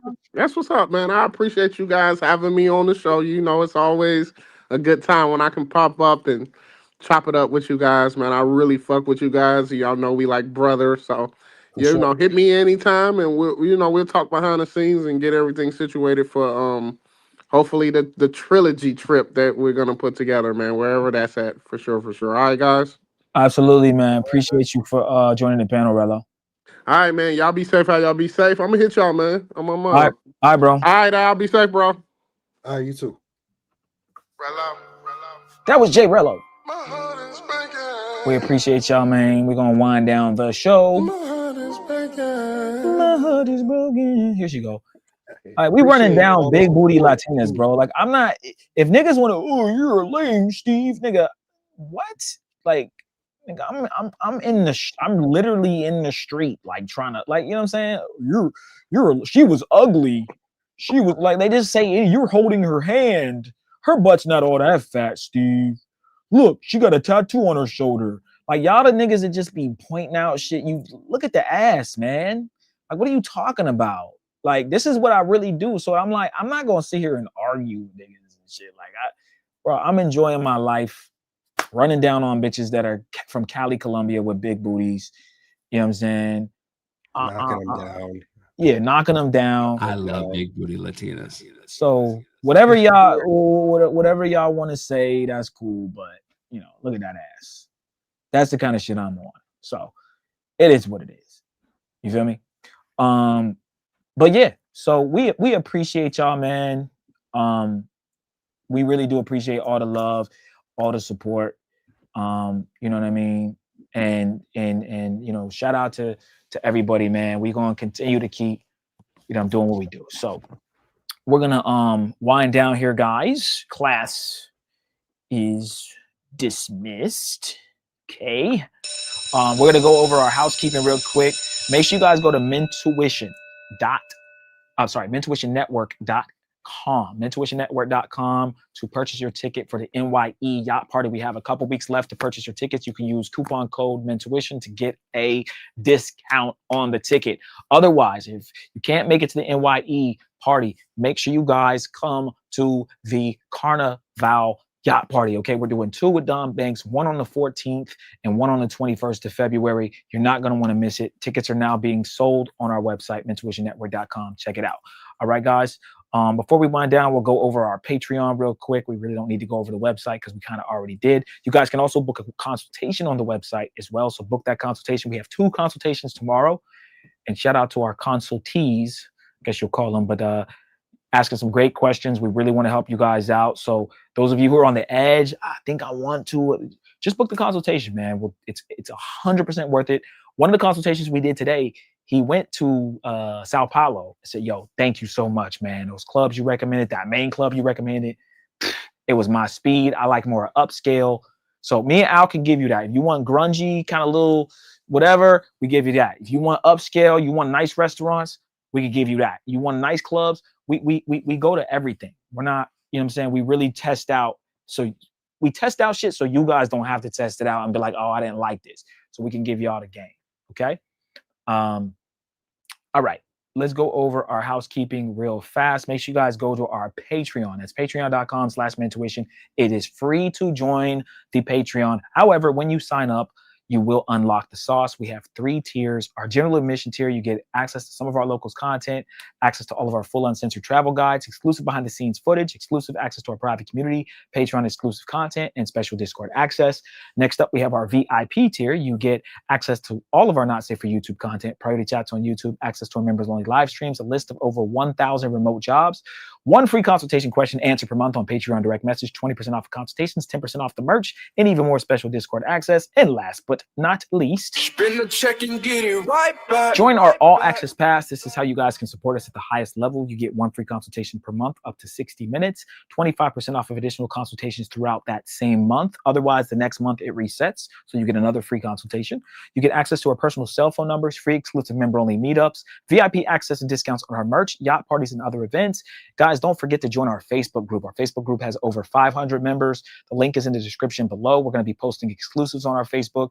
Join our website again, mentuitionnetwork.com, and join the Mentuition Mafia. That's our YouTube membership. It's only $3.99 a month. All right, guys. Next show, we are going to do a small fundraiser for I think about $800 from now until we go to Brazil, just to help with some expenses for the plane tickets and our room and board. So we are going to put up a little, graphic on the screen. We want to hit that goal, guys. So make sure you support. I know it's the holiday season, but every little bit counts. $10, $5, put it in the pot, and we can help buy our plane ticket back from Brazil and help with some of the room and board that we have when we're down there. All right. So we'd appreciate that on the next show if you guys donate to our Brazil fundy. Okay. Al, am I missing anything?